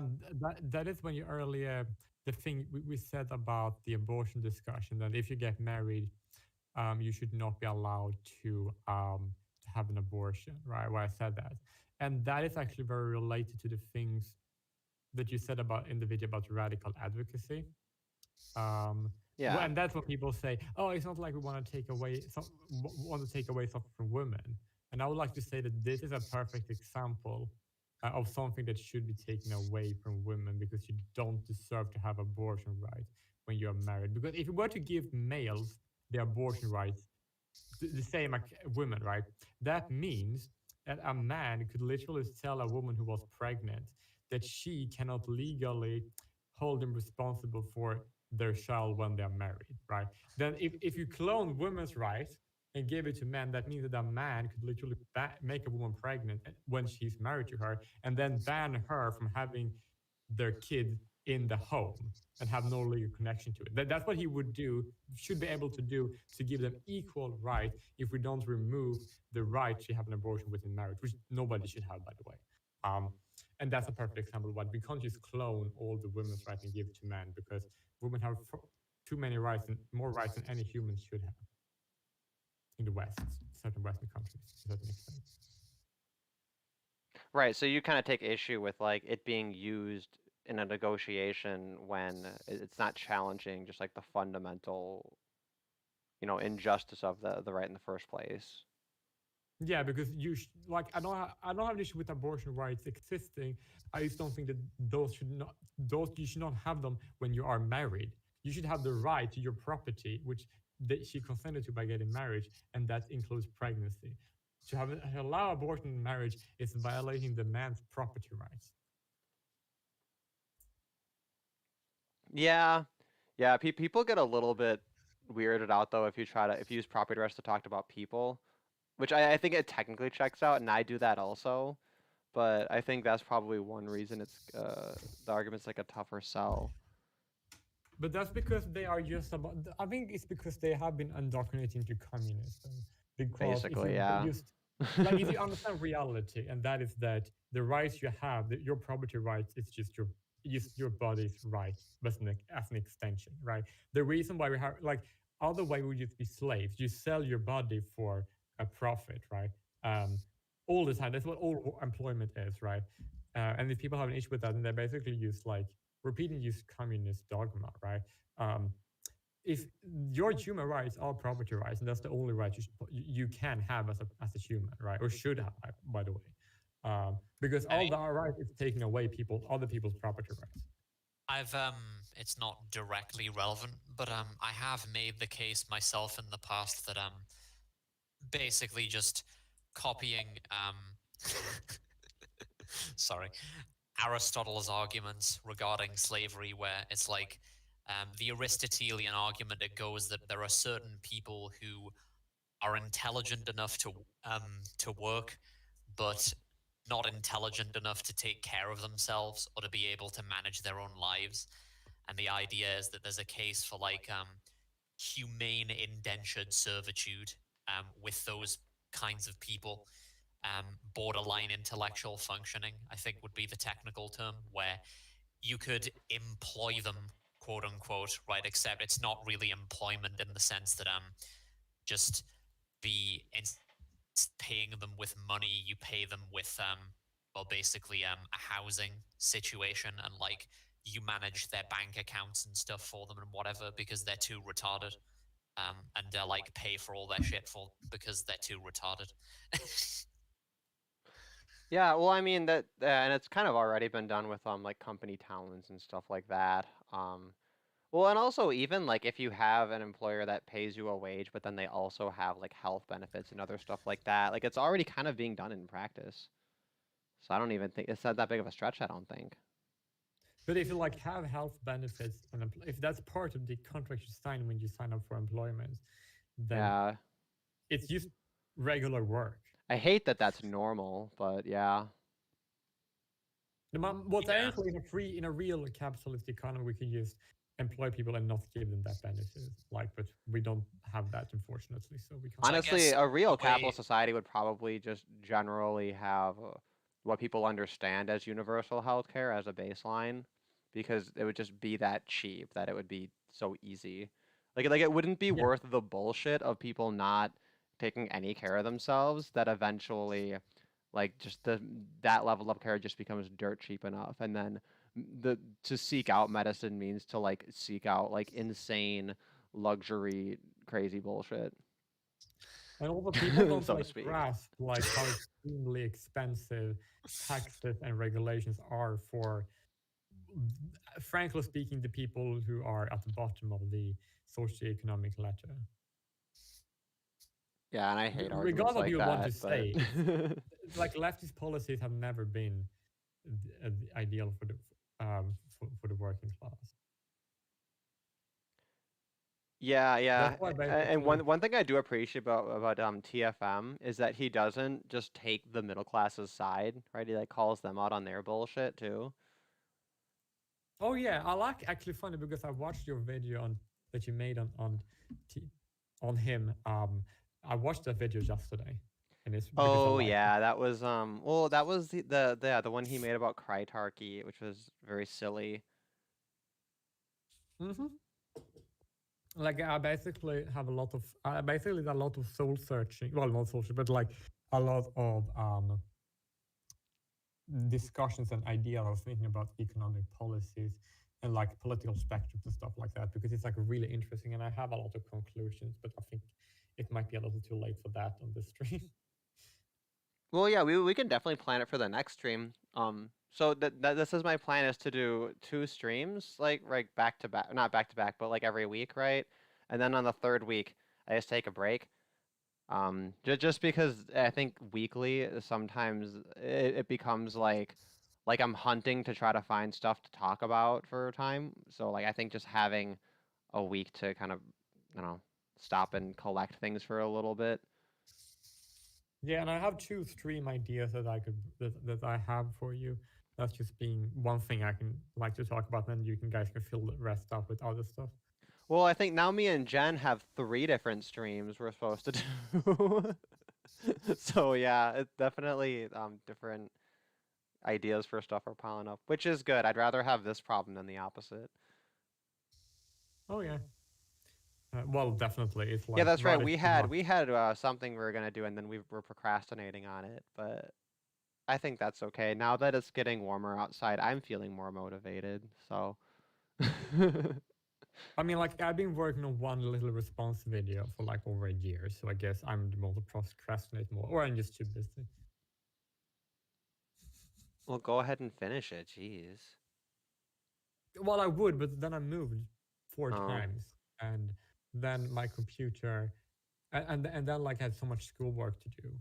Well, I guess do And your then like I homework want to play first. video games because I was finished with schoolwork, so I was like, yeah, I have. And now I've been working on like a game too, which is kind of secret, and that's the reason why I didn't finish it. Well, let's see. So for this stream, we talked about a few different current event things, but mostly you're talking about valence utilitarianism and linking it back to some of the previous streams we did. Yeah, and we also had some discussion on panpsychism, objections to intelligent design, and then I introduced us to Hyperianism, which I think I would like to go a little bit deeper into that in the next one. But of course, we always end up with a pretty big variety of topics regardless. So yeah. Were there any other final thoughts we wanted to get on here before I end the stream?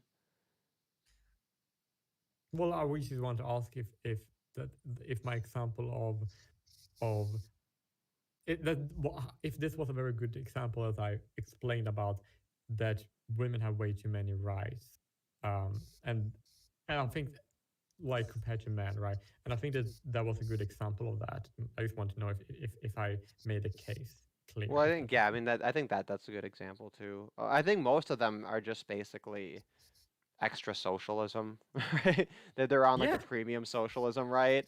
But of course, that tends to be less compelling to most people because most people don't have a problem with that. So I think But maybe that's also the problem with using abortion as the example too. Is you're looking at what, like a 50-50 chance they're just gonna say, eh.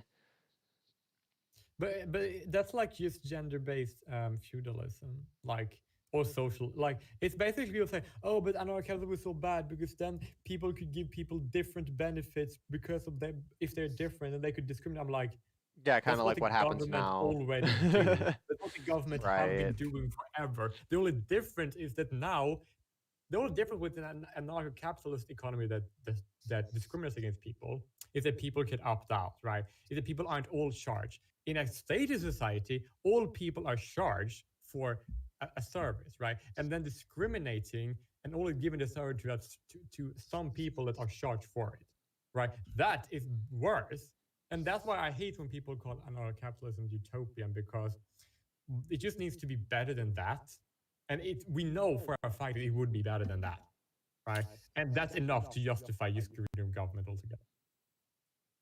Yeah, well, that's the thing is that basically what ends up happening is you set up these extra special. So what happens is that under the capitalism thing, when they're excluded from things they think they're entitled to, that's always the form of the argument. Is it's like I should be allowed to take this thing that I didn't earn, right? The difference. Whereas the capitalist is just saying don't rob me, and I think that it does baffle me that I guess so many people take issue with it. But the issue is like they basically feel that they say that they don't like the capitalist economy because they would be entitled to other people's property, right? Other people's money without working for it, right? They feel entitled to it when they aren't entitled to it. But in a status society, people who are being forced to pay for something, like we are entitled to that, right? Yeah. We have a complete justification. No, we are entitled to that because we are forced to pay for it, and they have it, funded by all people. And why shouldn't I have it, right? Like, no, then we are entitled to it. We don't get it, right? So like they feel entitled, right, when they're not, but we are entitled, and should be. Yeah, it's just another example of how, like, when you see evil, it's often depicted as like an inversion. Well, So, evil. When I usually hear evil, I basically just think, so like it's like something being unethical, like violating property rights. That's basically it.